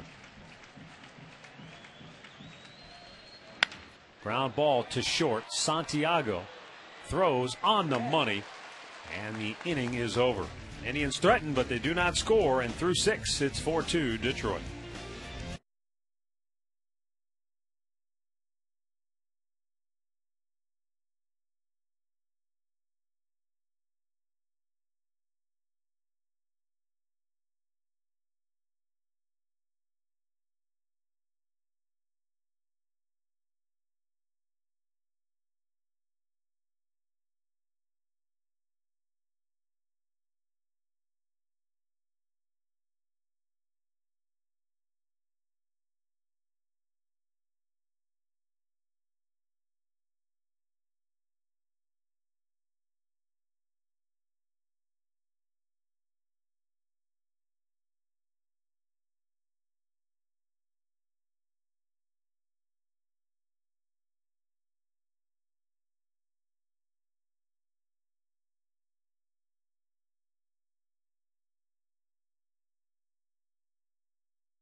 Offering simple solutions for all your natural gas needs.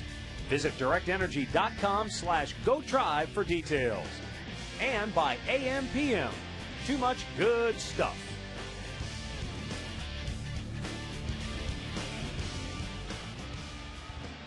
(4-2) Tigers on top. 7th inning here at Progressive Field. Placido Polanco, Maglio Ordonez, and Miguel Cabrera to face Jensen Lewis. Getting some activity in the Indians bullpen as Polanco looks at a ball.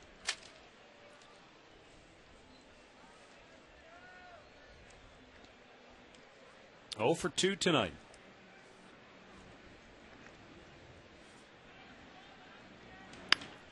Lifted in the air. Shallow center. Crow will give way to Chu. Here's our direct energy bringing the gas sequence. Let's go back to the 6th inning. Curtis Granderson at the dish.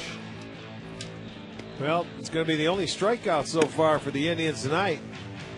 And Lewis comes back, hits with a nice changeup, rides that fastball upstairs, and gets Granderson to chase it. Direct energy, simple solutions for your natural gas supply needs. Maglio Ordonez 0 for 2 tonight.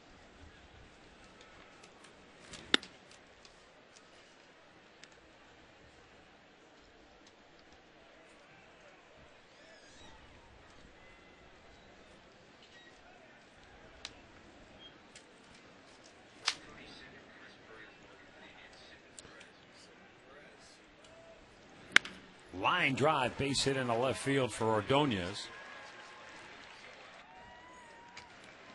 And a one-out base runner now for Miguel Cabrera.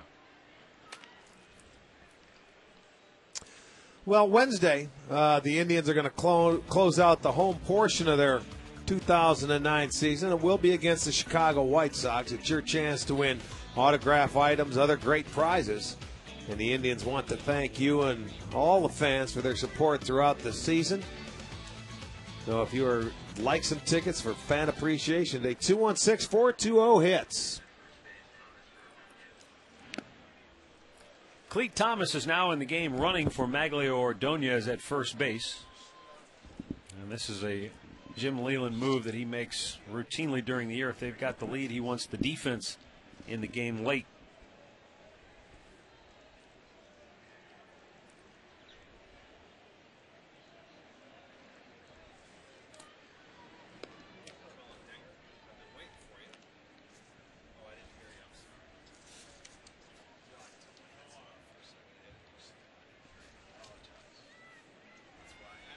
Cabrera twice has grounded out, once he has flied out tonight.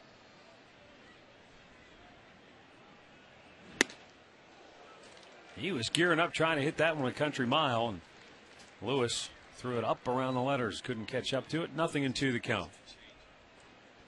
Came out of his toe hold. That's okay. Keep that fastball above the belt.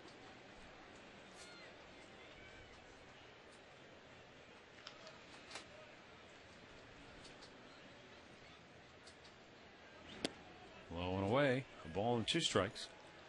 Hey, Browns Trips packs are still available, and you can build your own 3-game ticket plan, including the interstate battle against the Bengals for under $100. Get your Browns Trips pack online at clevelandbrowns.com.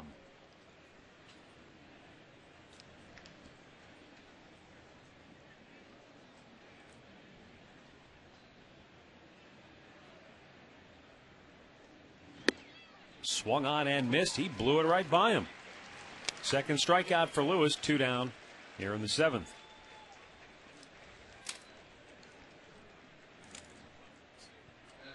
Another fastball up. Cabrera doesn't catch up to it, so Jensen gets his second strikeout.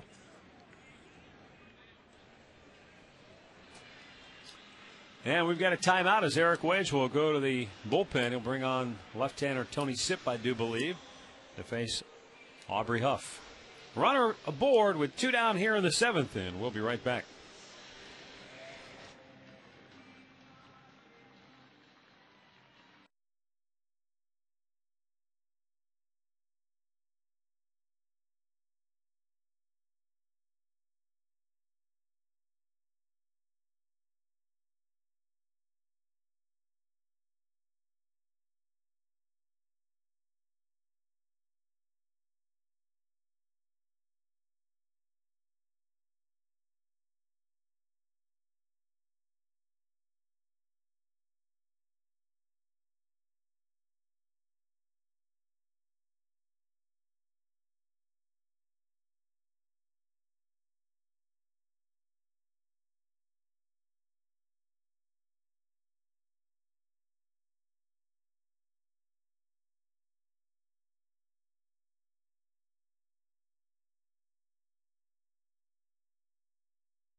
7th. Jensen Lewis with an inning and 2/3 scoreless relief. Struck out a pair, gave up a couple of hits. He is responsible for the man aboard. Tony Sipp, meanwhile, for the 44th time this year, 2 wins, no losses. ERA 3.13. 37 1/3 innings of work. He's walked 21, struck out 45. Well, wants him to come and match up against Huff because they figure, okay, we're not going to pinch hit for him now.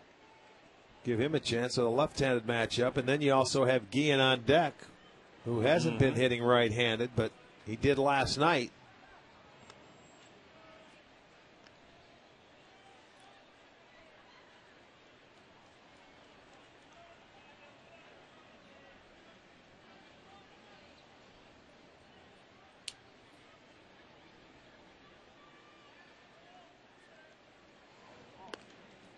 Tony Sipp, a former 45th round pick out of Clemson back in 04. He was on the fast track to the big leagues, but then, like so many pitchers, suffered the fate of the blown out elbow, had the Tommy John surgery, but has come all the way back. And has really, I think, solidified himself as a key guy for this bullpen looking ahead to next year. Well, back it was up and down early. You know, and that first time through, you didn't know how you could use him. And it seems like every time he came back up, Matt, he got a little more confidence every time up and, you know, felt like he belonged. And now, you know, he realizes if I throw strikes and I don't walk people, I can get outs here. And he feels like he belongs in the big leagues. And he's really helped out Wedge in his bullpen because when Perez was having such a tough time and he was sent back down to the minor leagues, this is the left-hander that Eric could count on. Mm-hmm.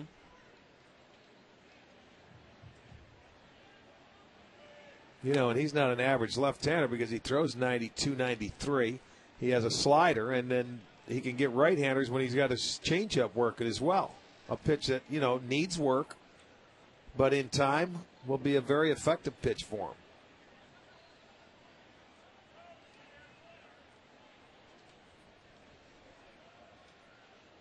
Now a 2-1 pitch. Well, throws over instead. Keeping an eye on Thomas. Thomas not really a base stealer. He has 3 steals on the year. He's got good speed. Well, they're throwing to first base. They just feel that they're going to try and run here at some point in time. That's why he's getting the sign from the dugout. Runner holds. Missed inside, though. 3-1.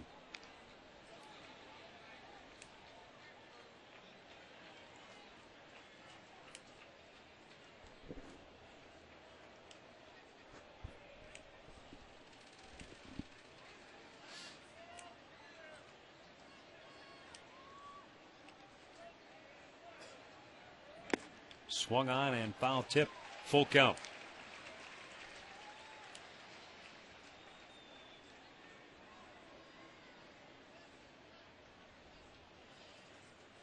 Tony, when he went to Clemson, he was not only a pitcher but also a pretty good outfielder. He said, but when I started trying to hit with the wooden bat, that's when I knew hitting was not going to be in my future. Runner goes on a 3-2 pitch, and it's down low. So he walks Huff. 2 on, 2 out, and he'll have to deal with Carlos Guillen now. And he's going to hit from the right side again tonight. He hit twice from that side of the plate, and he went deep and hit a line drive. So, and I think Guillen now, the reason why he hasn't been hitting from this side of the plate is because of that shoulder problem. He has to show his manager, hey, we get to the playoffs, I want to play every day. I want to play against the left-handed pitching. Comes down to an issue of dependability. He wants to say you can depend on me. That's exactly right. And if it ends, they're going to play the Yankees, and they have CC Sabathia, and they also have Andy Pettit. Andy Pettit.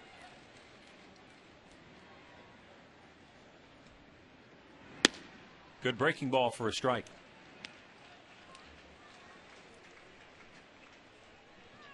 Tony Sipp, you may recall it.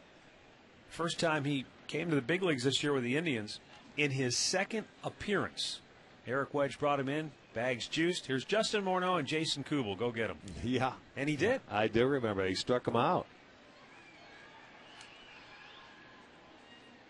Swung on and missed in the count 0-2. And that's when Tony said, oh, okay, so this is what you need me to do. He said, you know, that first game you get in there, you kind of get your feet wet. And he said, my second appearance.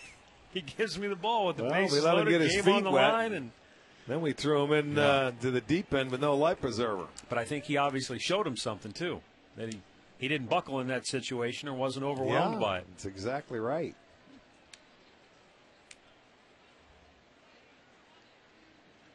Two-strike pitch, and he got a piece of it. Just stays foul over near the on-deck circle.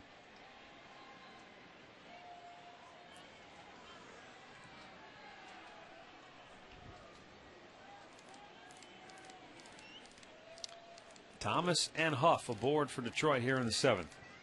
Tigers lead it 4-2. And in case you're wondering, Verlander will be pitching the bottom of the 7th. Nobody throwing in that Tiger bullpen. In fact, there's nobody even moving down in that bullpen. Two-strike delivery. Liner toward left center base hit. Coming around third. Thomas will score. Brantley cuts it off deep in the alley. And Huff pulls into third base. It's a key RBI double for Carlos Guillen with 2 outs here in the 7th. And that extends that Tiger lead to 5-2. I'm going to tell you right now, Guillen's ready from the right side of the plate. The ball's jumping off his bat. And that's a big hit there. That's what you call an insurance run. Eric went out and made that pitching change strictly to match his left-hander up against the left-hander and flip him over to the right side, and it didn't work out because he walked Huff. He gives up a double to Guillen, and now he's got to make another move. Boy, it's ugly when it doesn't work out. And so now it's Detroit 5-2. And now Chris Perez coming on when we come back.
In the 7th inning, lead at 5-2.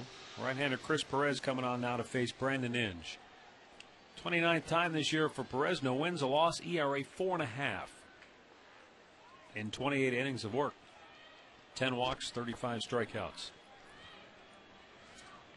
Brandon Inge, 2 for 3, a single, a double, an RBI, and a run scored.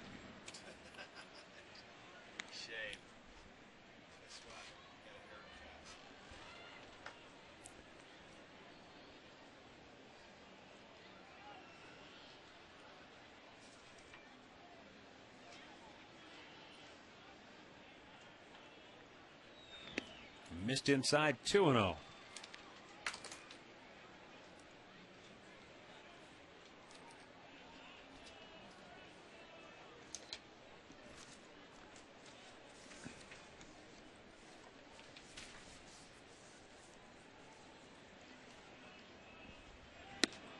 Well, it was Perez that came in the first game of this series that Laffey pitched into a 1-0 game. Got out of the 7th inning, came out into the 8th, and walked the first 2 guys that gave up a double to Cabrera. Made it a 3-0 game. They ended up getting beat 3-1. That was the closest game in this series. Perez comes back to even the count at 2-2. Perez came from the Cardinals as the player to be named later in the Mark DeRosa trade on June 27th. Seems like another season ago.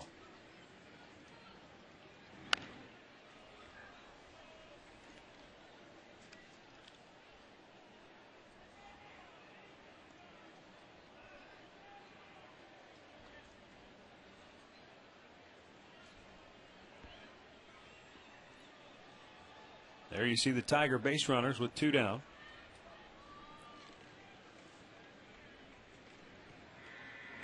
Oh, yeah. Strike 3 called. Perfect pitch. And the inning is over. Tigers add a run. 5-2 Detroit. Stretch time in Cleveland.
Now open in Westlake, and they've got a brand new menu. That new menu is coming to a Panini's near you. Stay up to date. Visit them online at paninisgrill.com. Justin Verlander will come out here for the bottom of the 7th inning. And Clete Thomas is now in the game in right field after he pinch ran for Ordonez. Don Kelly takes over for Carlos Guillen in left. Activity in the Detroit bullpen. Verlander well over 100 pitches. And he's at 110 to be exact. Andy Marte 1 for 2 with a double and a run scored.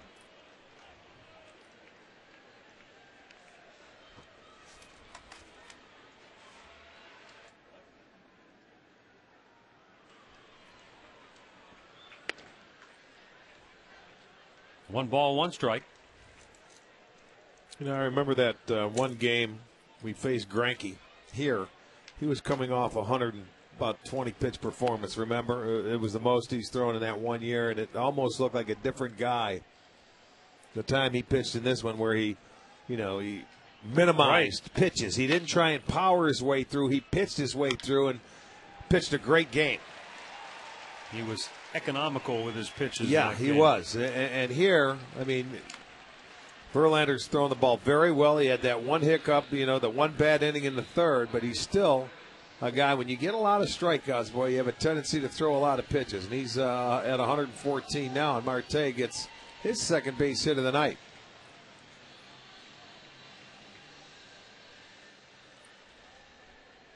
Wyatt Torregas walked in the third, fly to center in the fifth.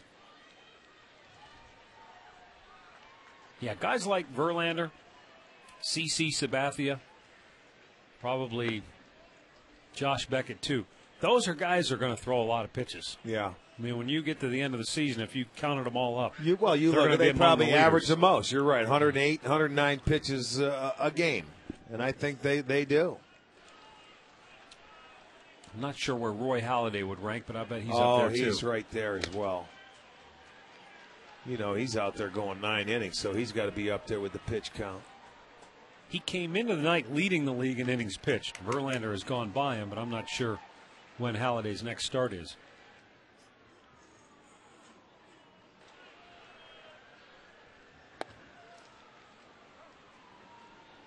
2-1 the count.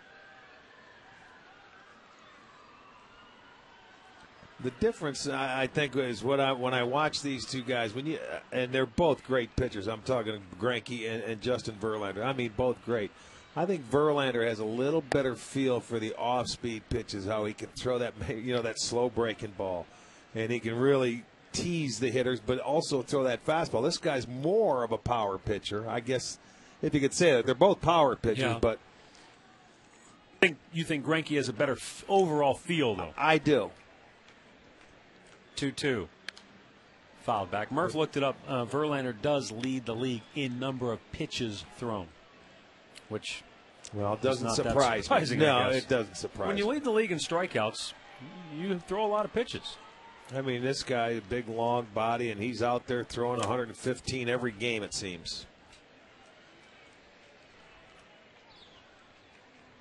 2-2 pitch. Strike 3 called.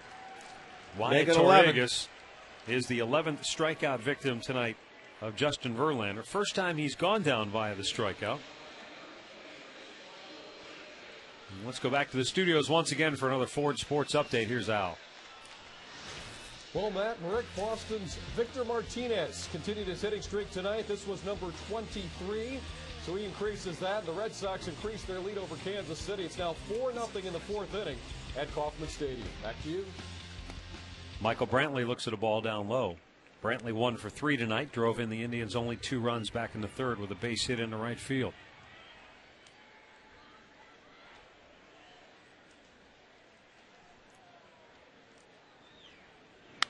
And there's another base hit, maybe. Granderson will play it cautiously, and he dumps it in front of him. Brantley is 2 for 4. Marte stops at second.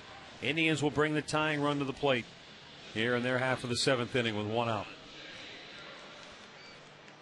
Well, Brantley now getting a pitch, a fastball out over the plate. So another hit, and I think he's about gassed. That's 7 hits now, 2 in the inning. And you can see Leland pacing around. He's going to sit over there and let him go after Carroll.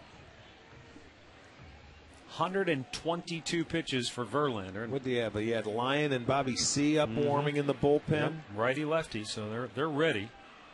Then he's obviously going to let him face the right-hander here and go for C for Chu if the situation comes into play, because he's pretty much at the end of his rope right now. But he's still at 98 miles an hour. Yeah, but he's always like that at this time of the game. It doesn't affect his speed, but, location maybe? Yes, you get a little tired. That ball straightens out. You see the ball that Brantley got a base hit. It wasn't the movement. Well, he painted that one 0-2. He realizes, he knows when it's the end of the road. And, Leland knows his boy. Yeah, this is number one. He knows his guy.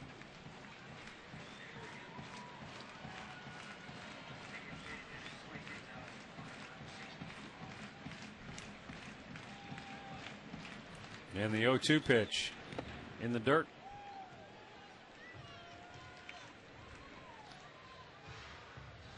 Again, this is also something that's a rarity in the modern game of baseball, and that is a starting pitcher facing a hitter 4 times in a game. He's going through this lineup for the 4th time now.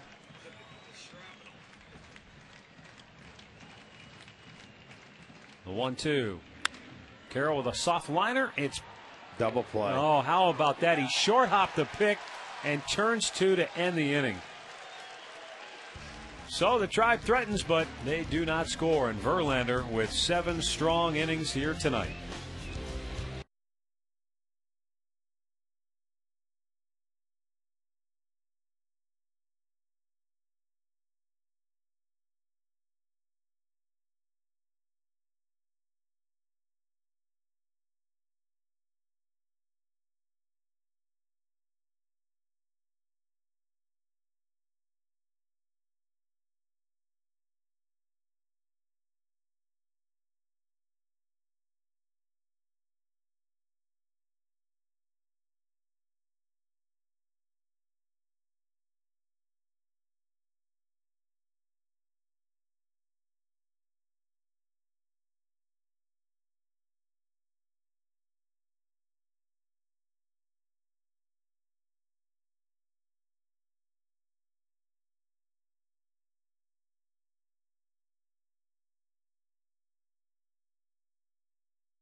Detroit on top. Gerald Laird, Ramon Santiago, Curtis Granderson for the Tigers.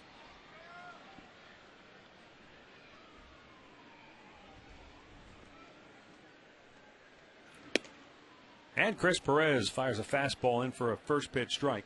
Laird drove in a run and scored in the 4th with a base hit. He also laid down a sacrifice bunt back in the 6th inning.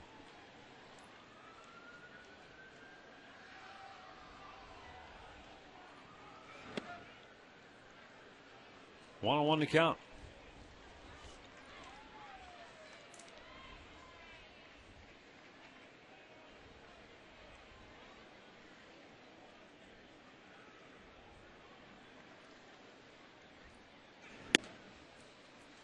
Detroit is off to Chicago for the weekend.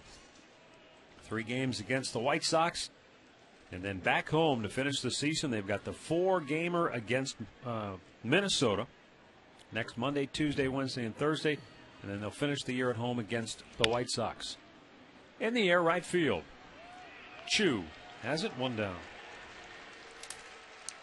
This scoreboard update brought to you by Coors Light. Frost brewed Coors Light, the world's most refreshing beer.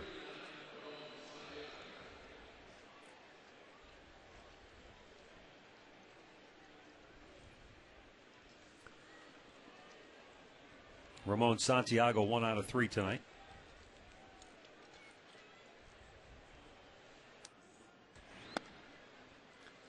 I wanted to go back and revisit something. We touched on it earlier.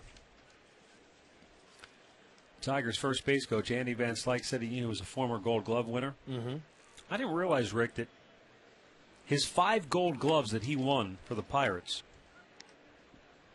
are more than the only 2 guys in that history of the Pirates that won more Gold Gloves than Van Slyke, Roberto Clemente and Bill Mazeroski. Wow. It's pretty good company to keep. Yes, indeed.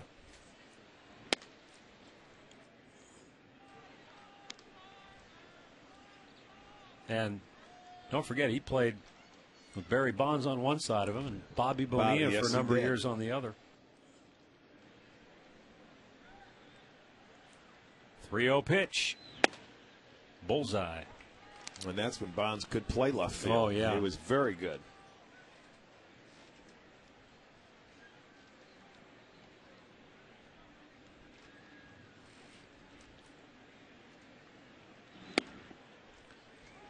Ball 4 to Santiago.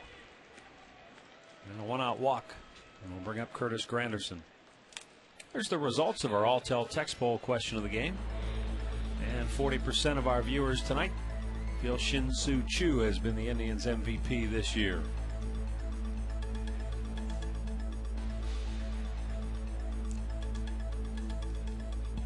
Choo and Johnny Peralta have been neck and neck for the team lead in RBIs.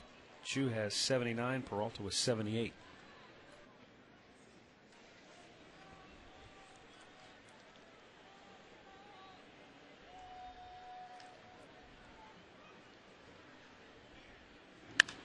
Popped him up. Valbuena, the shortstop, calling for it. 2 down.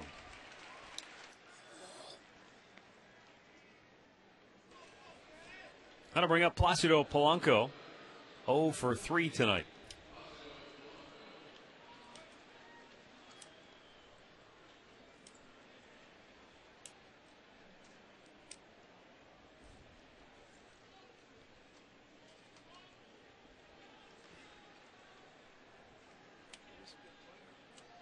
Five-2, Tigers on top here in the 8th inning.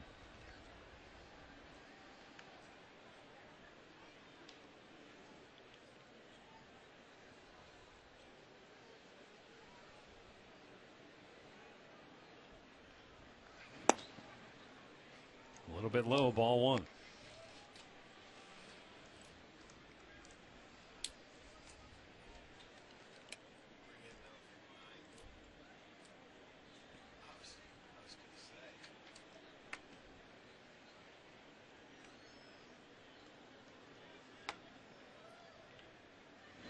Polanco slices it over into the club seat section. count. Boston leads Kansas City 4-0 there in the 5th inning at Kauffman Stadium. Of course, the Indians will finish the year at Fenway Park. For a 4-game series. Yeah, right. Thursday, Friday, Saturday, Sunday. Swing and a miss. 1-2.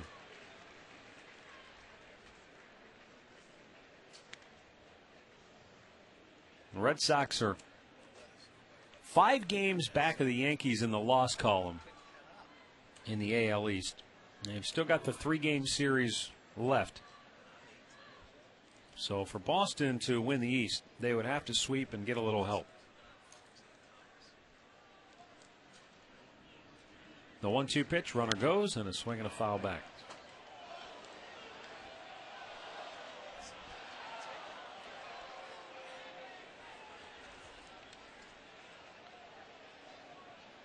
Boston, of course, with a 7-game lead over the Texas Rangers in the wild card race, so they are zeroing in on a playoff berth.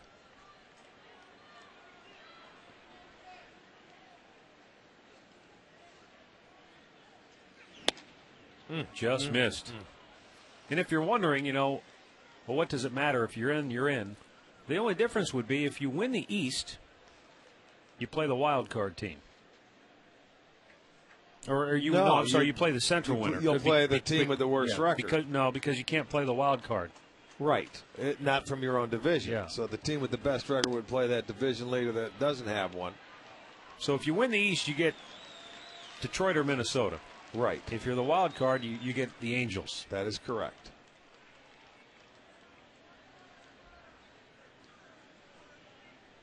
You can look at that and say, well, boy, you'd rather play the winner of the Central because the Angels, you're talking about a 90-win team already. Well, but sometimes that can be careful what you wish for. I'm telling you, October, it's a totally different season. You could run into, a series where you're going to run into Verlander, Jackson, Porcello.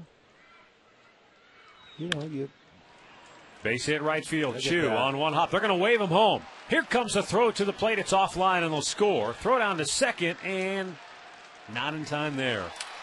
So Polanco picks up an RBI, his 69th of the year. And it's a 6-2 Tigers lead as Santiago comes home from second base. I thought you had a chance to get him. Yeah, offline. He tried to throw everything. And this guy, clutch hitter, he digs out a pitch. After the stolen base, 3-2 count, you could see that ball sailing on him. That was way offline. Maybe with a good throw, he would have had a chance. And then by the time Torregas could get it, by the time he throws it to second base, he is safe. So it's a 6-2 game. So the walk, stolen base, and a clutch base hit pays dividends. And the Tribe bullpen, which has been very reliable, really, in the second half of the season, has been roughed up here for a run in each of the last 2 innings now.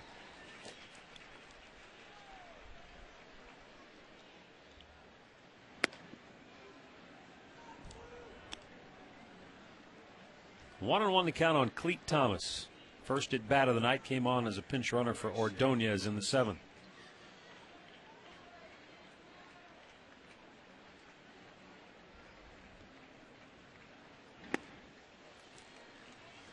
One ball and 2 strikes.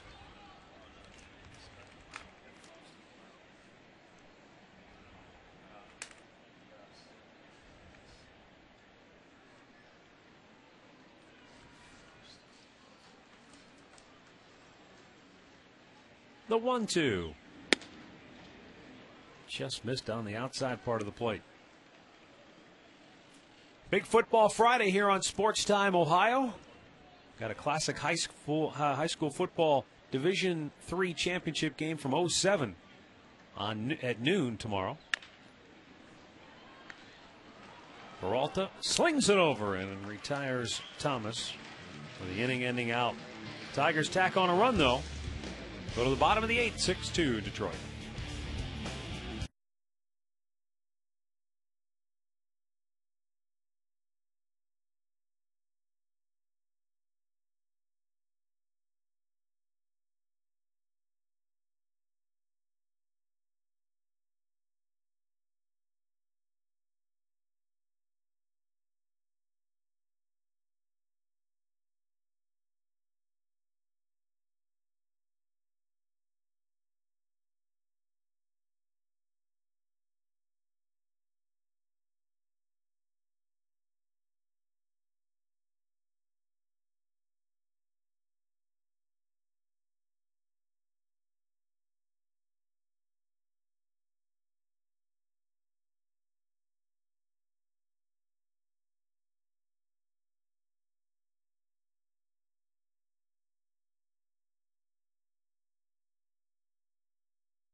Tigers on top.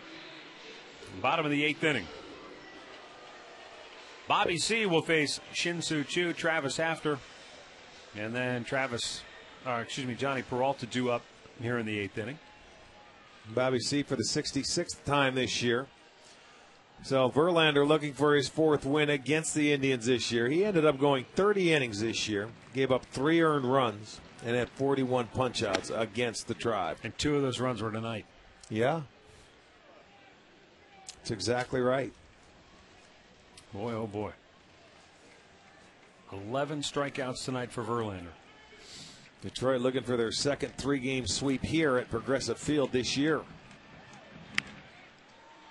Choo bloops one toward left. It's going to drop. His first hit tonight, 5th hit in the series, and the Indians get their leadoff man aboard.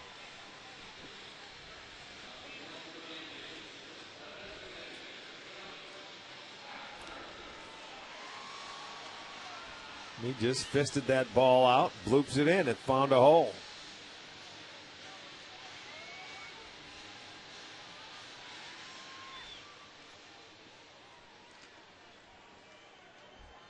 Travis Hafner, an opposite field single, his last at bat.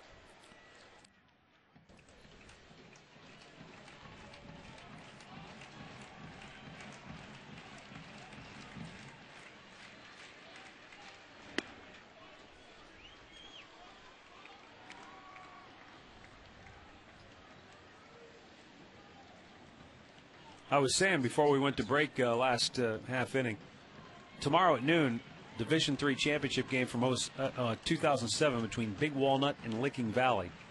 That was the game played at Fawcett Stadium in Canton.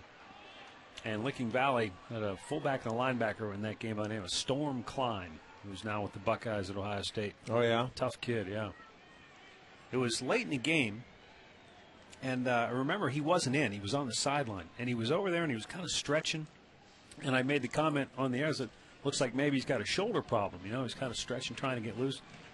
Turned out he had some kind of internal damage to his spleen or something. I mean, you want to talk about a tough kid. He was still trying to play through it. That was a good battle. So that's tomorrow at noon on STO. Pitch outside.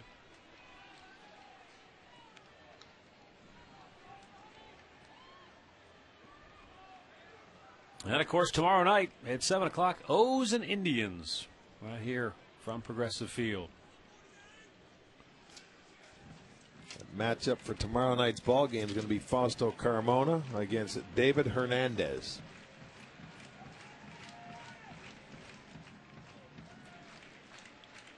(2-1) outside, 3 balls and a strike. And Gerald Laird going to go out and talk. He thinks something might be wrong with Bobby C. He's bringing the trainer and he's signaling he's for Jim okay. Leyland. Laird saw something because he jumped out from behind the plate and he signaled for the trainer.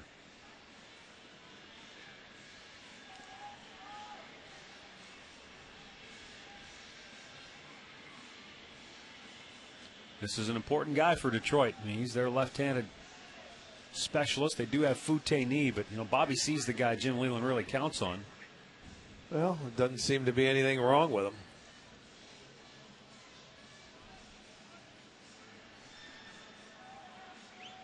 See if we can pick anything up.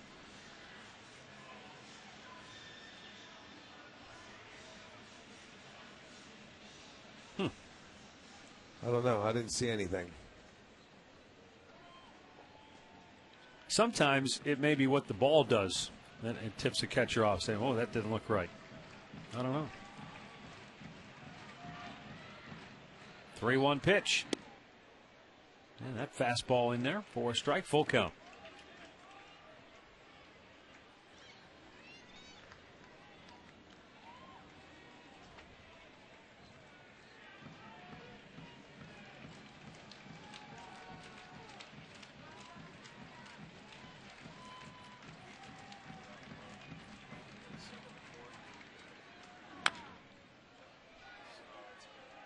Three balls, 2 strikes, with a runner at first here in the bottom of the 8th for the Tribe.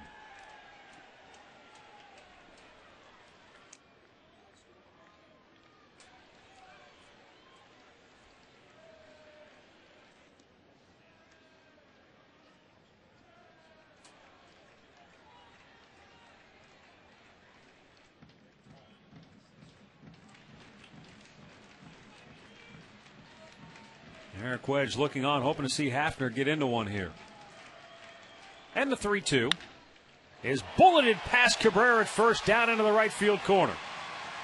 Chu on his way to third. He's going to be waved home. Skinner windmilling him around towards the plate. Chu will score standing, and the Indians get a run back. It's now a 6-3 ball game. For Hafner, his 18th double of the year, his 46th run batted in. That ball right over the bag at first base. That enables Chu to come all the way around and score. And so now they cut that lead in half. It's a 6-3 game, and still nobody out. Hafner got a ball down and in and golfs it over the bag. I thought Joel Skinner was going to blow his rotator cuff out. I mean, he was waving Chu. As soon as he got to second base, he had that arm going, come on, come on. You know, Chu's a good base runner. He knows he was going to score from that because he was running hard. So he had it made all the way. And now Leland's got to go, and out goes Bobby C.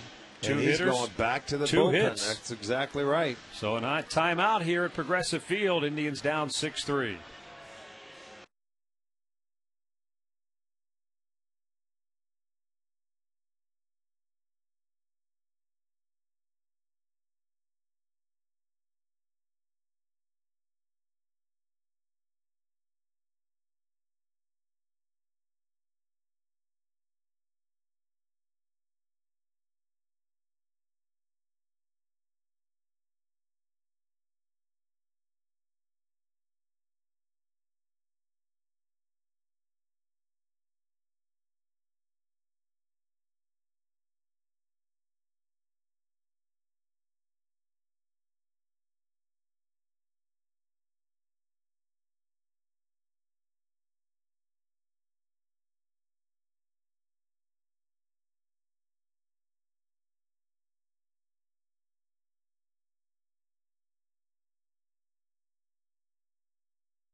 Eighth inning, they got a run in, man at second base. Brandon Lyon coming on for the 60th time this year. 6 wins, 4 losses, 294 earned run average.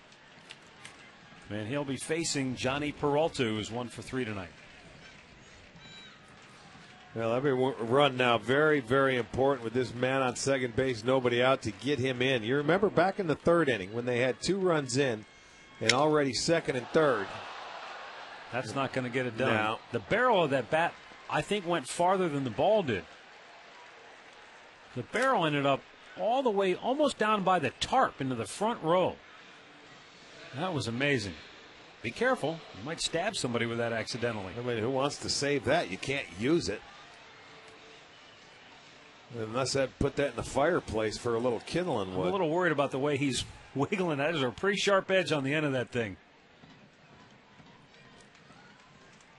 1 down.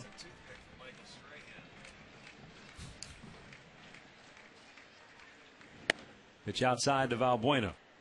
He has struck out twice and walked once tonight.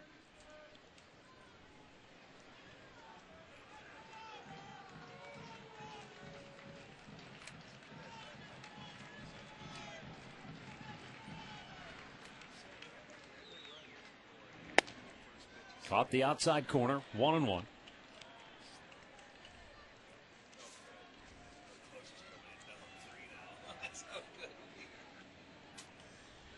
Kerry Wood, I can't remember the last time we saw him in a game. I didn't even know he was still on the team.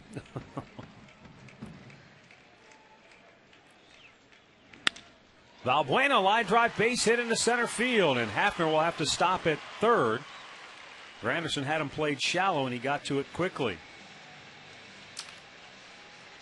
So the Indians 2 on with 1 out after Valbuena with a solid line drive base hit. Kerry Wood actually pitched on Saturday, the game we did not televise. Out in Oakland? Okay. That's why. Because it seems like I haven't seen him in ages. You just haven't. Well, when you lose 10 in a row, there's just not a lot of opportunities to get your closer in a game. I know, but you still have to find ways to get him in, and right now it's going to be one of those games. But the Indians have an opportunity here. They have one in. They have runners at the corners. They still only have one out. Hafner at third, Valbuena at first.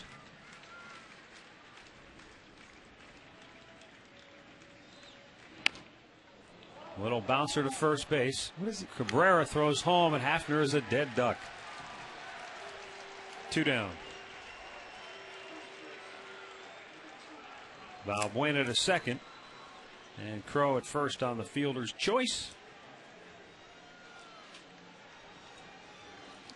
I didn't see the jump, but it couldn't have been very good at all. There's the hop, and I was surprised to see him come home. I figured he may go to second base, but he throws home easily to get Hafner. Let's see the jump. Well, it wasn't bad. He got a good read. They figure they may go for the double play, and they're going to give the run in, and they don't. They come home. They get the lead runner. Tying run at the plate here, though, for Andy Marte, who is 2 for 3 tonight. He has doubled, singled, and scored a run.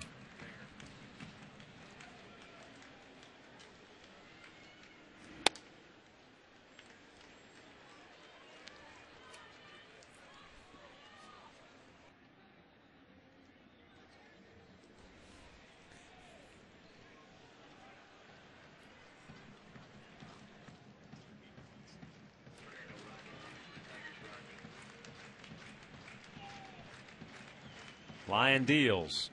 And Marte a line drive caught by the second baseman Polanco. We'll go to the ninth. 6-3 Tigers.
Tigers on top. Ninth inning. And Kerry Wood for the 55th time this year. Trying to get a little work in. Just haven't been any opportunities, as we just talked about. 59 strikeouts in 51 innings. So he's going to come on to face Cabrera, Huff, and Guillen. Oh, no, not Guillen. I'm sorry. Let me see. Kelly. Kelly, yeah. Yes. He hasn't hit yet.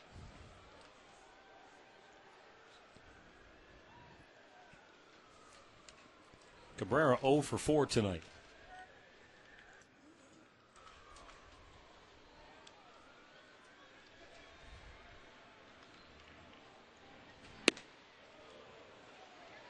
That was a pretty explosive fastball. Blew it right by a good fastball hitter.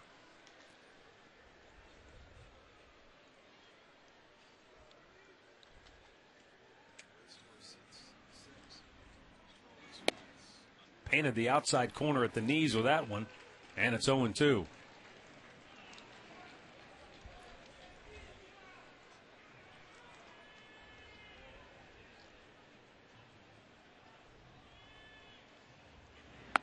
Breaking ball missed. And Cabrera able to lay off 1-2.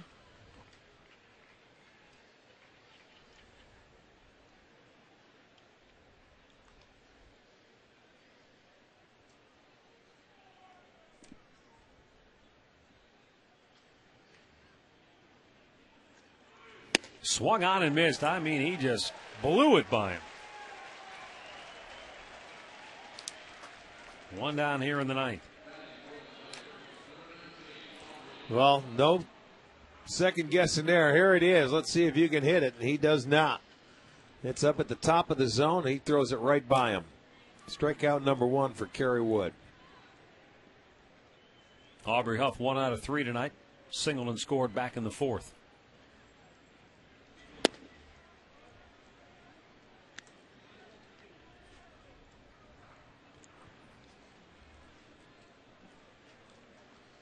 Hits are actually even now at 10 apiece.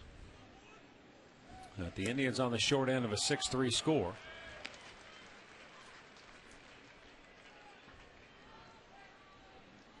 Got to believe we'll see Fernando Rodney in the bottom of the ninth. Yeah, they come out unless they score in this inning and add on. But, you know, you still may see them, even if they do.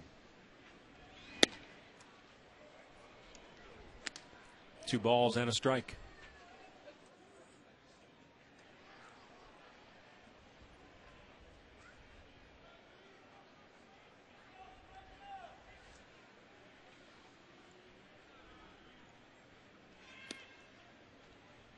Two and two.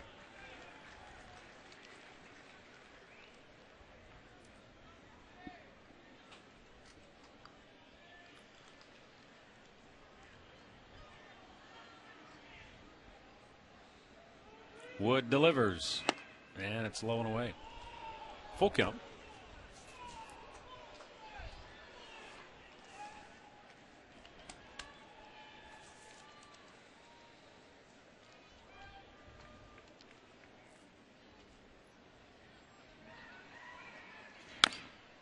Oh, that's got to hurt. Fouled that 97-mile-an-hour fastball off his foot.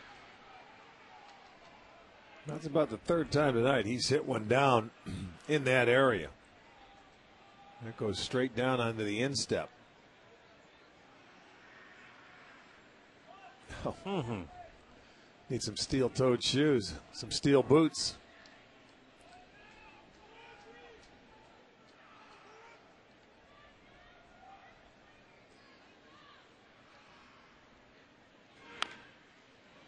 As we mentioned when he came into the game, this is the 55th appearance for Kerry Wood this year. 40 of his 54 appearances have been scoreless.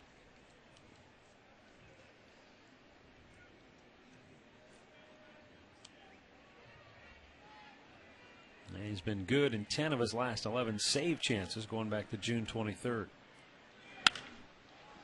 That's going to go foul down the left side.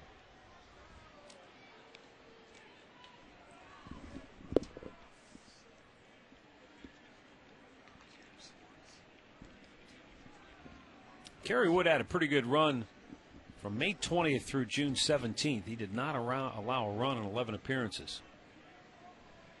But you remember we got into interleague play and he had those back-to-back blown saves in Chicago that were particularly tough. 2 down.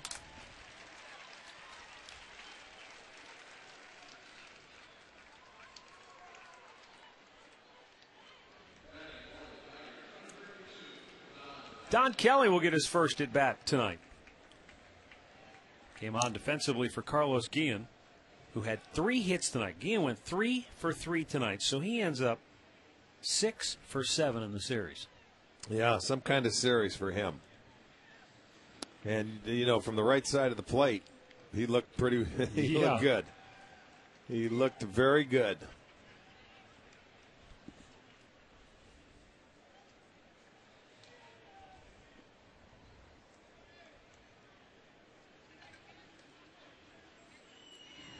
Missed outside with the off-speed pitch.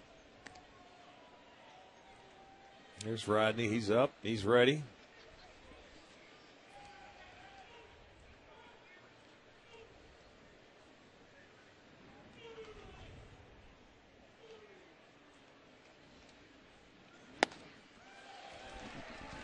.95 outside corner. 1-2 the count. Kelly just could not catch up to it.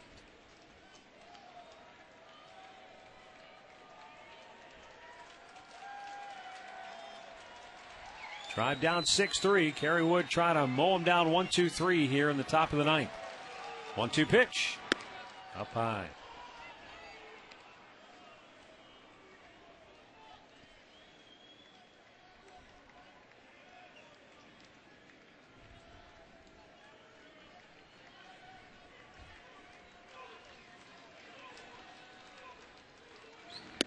Couldn't get him to chase. Full count.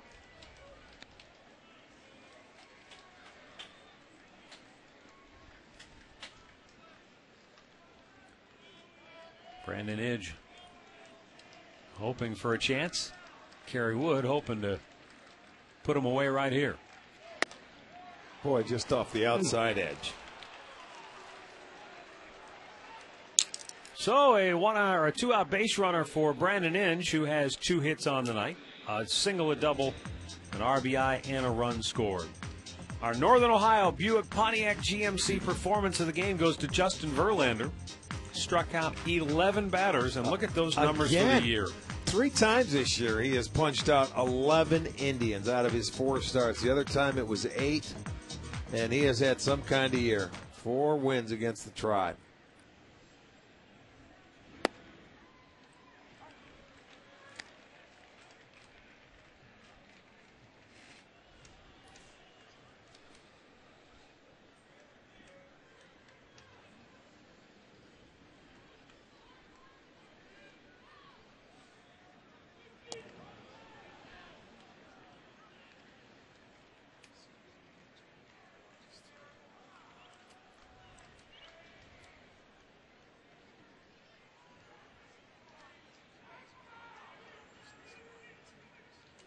Don Kelly, a runner at first. With Brandon Inge looking at a ball in the dirt. 1-1 the count.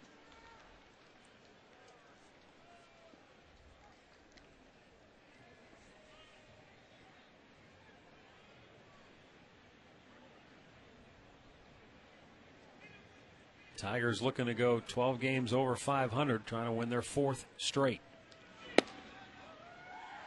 1 ball, 2 strikes. What do you say of the Indians looking down the barrel of their 11th straight loss? And that's 1928. Last time they lost 11 in a row. Oh, boy. The 1-2 pitch. Strike 3 called. Kerry Wood fans a pair.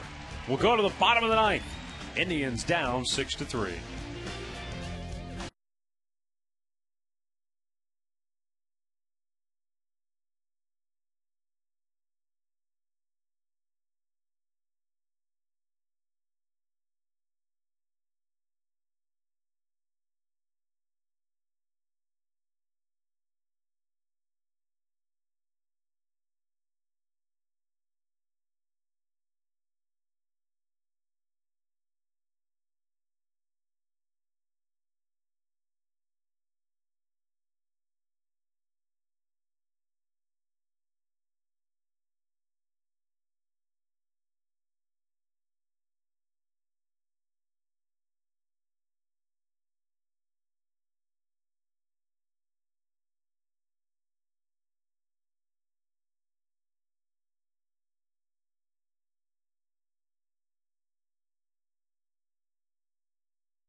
Fernando Rodney just got to the mound.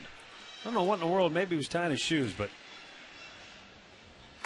a little tardy to the party, as it were. I see Cabrera already out of the dugout in the on-deck circle, going to hit for Torregas. You get a look at Rodney's numbers on the year. And we will get Asdrubal Cabrera pitch hitting here for Torregas to start the 9th inning.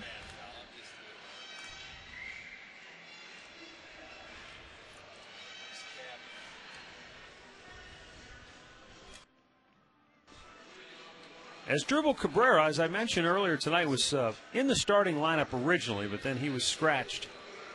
This is only going to be his second pinch hit appearance of the year. 0 for 1 as a pinch hitter. Well, you need a base runner, and it's Fernando Rodney looking for save number 35. And this guy has only blown one save this year, and it came against the Indians on August 1st.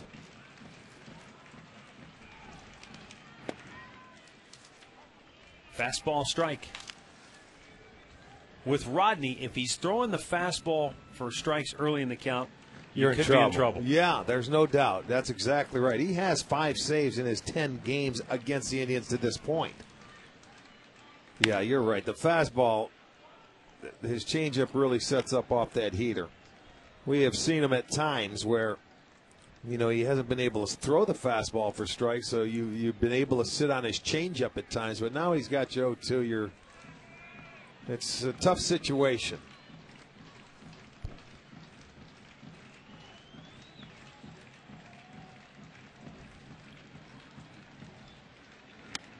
He threw that fastball and almost threw it through the backstop. But that might be a good pitch to set up that changeup. Buzz one up high like that. Oh, no, stay with the Express. Popped him up. Brandon Inge backing up. The shortstop, Santiago, almost got knocked over by Don Kelly, but Santiago holds on. Kelly's bigger, too. He may have run him over. Well, really, that's probably the shortstop had the better play. And normally if an outfielder calls you off, but he came in, he's a young guy. He wanted to try and catch it. But actually, look, Inge peels off because he heard Santiago. And now the outfielder's calling for it, but Santiago's not taking his eye off of it. That was probably an easier play for him, but the bottom line is it's caught. The surprised look in Don Kelly's face was priceless. Almost like he didn't expect him to be there. He looked down and said, "Whoa, where'd you come from?" Well, when you get put into the game late for defense, you go after everything, and you make sure you can catch it. So, I don't blame the kid for coming in and trying to call for it. 2 balls, no strikes. Michael Brantley has 2 hits on the night. Both of them singles. Drove in 2 back in the 3rd inning.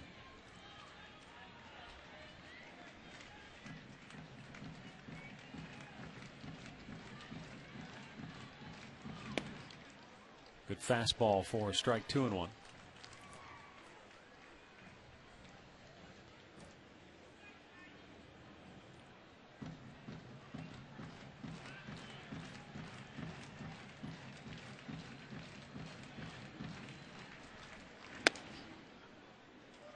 Three balls and a strike.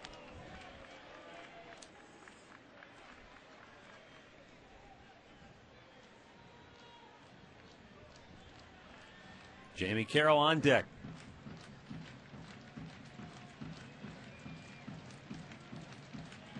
Rodney deals, and a bouncing ball to second. Polanco throws him out, 2 away.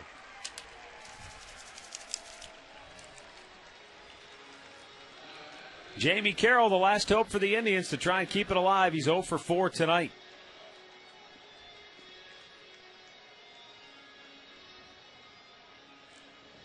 Yeah, I noticed, Rick, in that game earlier today between Oakland and Texas, that kid that we saw pitch against the Indians, that Anderson, Brett Anderson, yes, he got another win. Yes, he did. He was impressive. Yes, he was.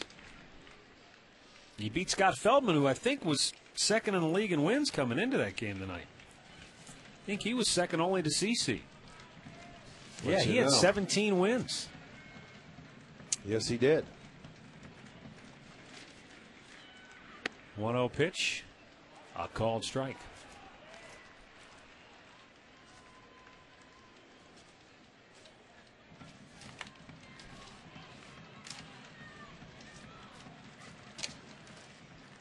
Six-3 Tigers, bottom of the ninth. Down low, 2 balls and a strike. Felix Hernandez pitched his way to a win for Seattle tonight. He's been up there. That's his 17th win of the year, so he's tied with Verlander and Feldman. 3-1 to count on Jamie Carroll. Felix Hernandez also started the day second to Zach Greinke in ERA.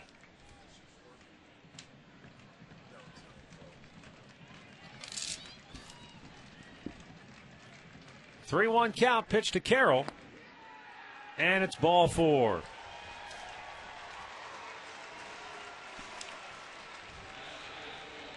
So that'll bring up Shin-Soo Choo.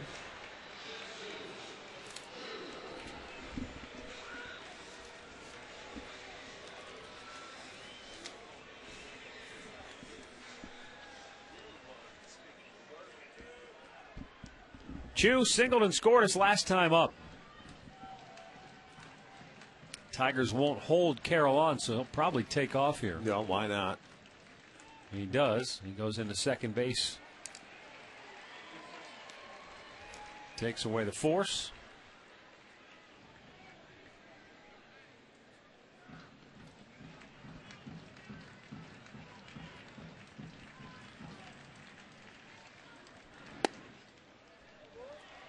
And a strike called.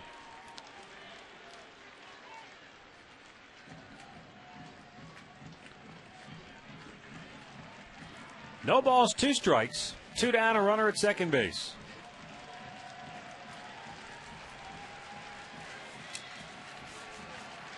And the 0-2 pitch, way up high.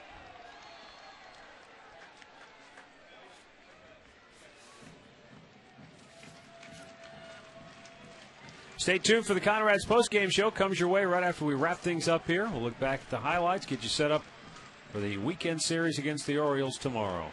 Oh, my! That almost clipped him in the helmet. Holy smokes. It gets away from Laird, and stopping at third base is Jamie Carroll.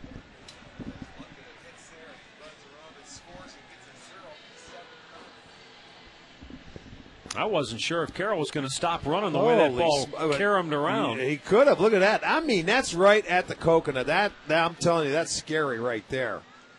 And that was the fastball. He rears back, and Choo was just able to get the head down. You see, the catcher couldn't even get leather on it. That thing ricochets. I'm surprised Carroll didn't come around to score.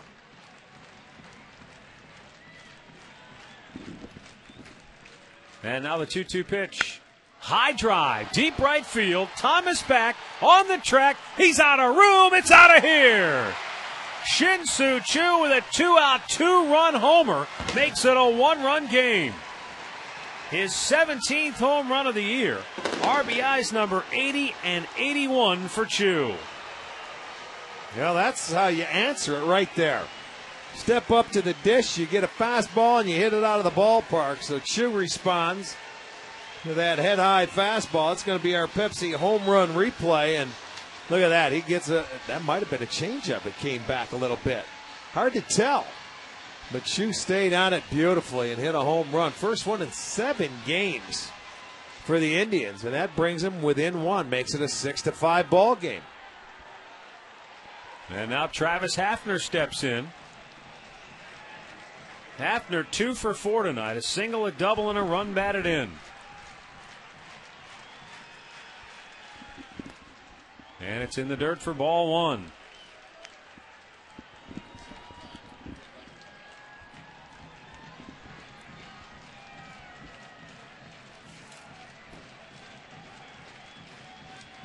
Rodney had 2 down and the bases empty, but he walked Jamie Carroll, and then Choo mashes a 2-run homer.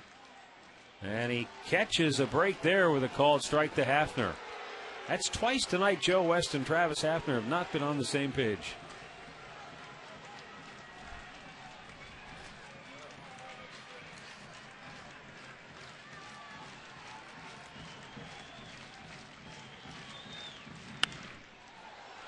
Sliced it foul out of play. 1-2 the count.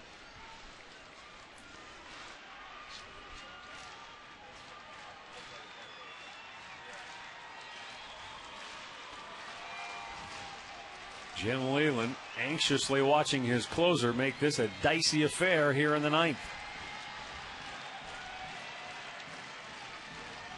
Can Hafner keep it alive for the Tribe? The 1-2 up and in, almost nicked him.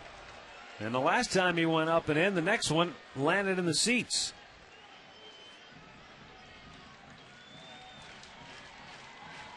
Well, we said his only blown save came against the Indians August 1st.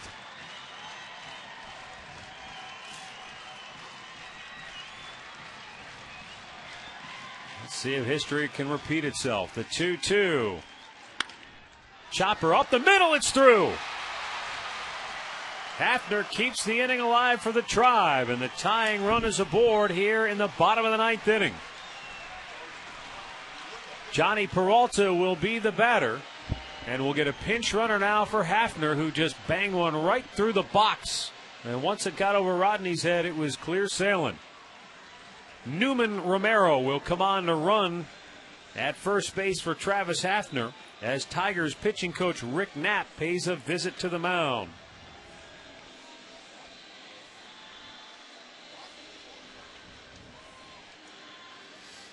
Boy, trying to settle him down. The Indians 3 straight. He had the first 2 guys out until the walk to Carroll. And he took off for second. He had a wild pitch over the head of Shin-Soo Choo, who on the very next pitch hit one out of the ballpark to make it a 6-5 game. And then Hafner hits a ball right back up the middle, base hit. And the Indians with a chance. Johnny Peralta in his career 1 for 16 with 6 strikeouts against Fernando Rodney, but that ball is up and in. Johnny says, that's not such a big deal. I snapped an 0 for 26 kid earlier tonight.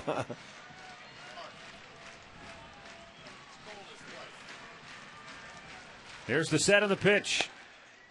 And that fastball clipped 99 miles an hour on that radar gun. 1-1 to count.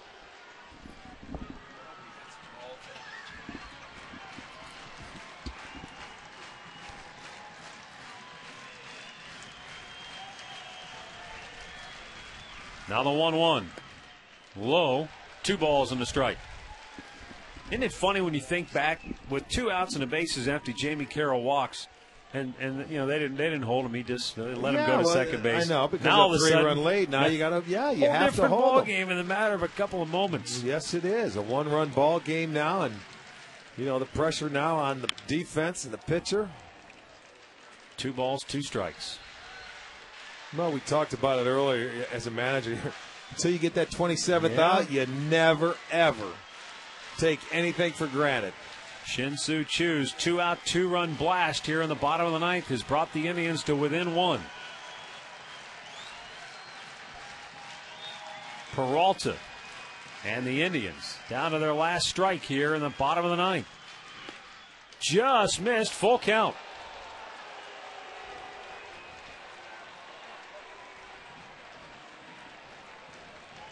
So Newman Romero will be off and running on this 3-2 pitch to Peralta. That's the tying run at first. Outfield for the Tigers, straight away and deep. And the payoff pitch. Shattered bat, liner. Oh, Inge with a diving catch to end the game. Brandon Inge made a terrific diving stab with the barrel of the bat heading in his direction as well. And Fernando Rodney and the Tigers escape a rocky bottom of the ninth to sweep the 3-game series against the Indians.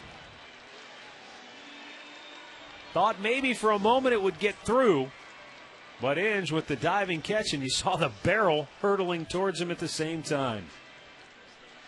Tigers have now won 4 in a row as they sweep the Indians. They're 82-70. They lead the Twins by 3 games in the Central Division.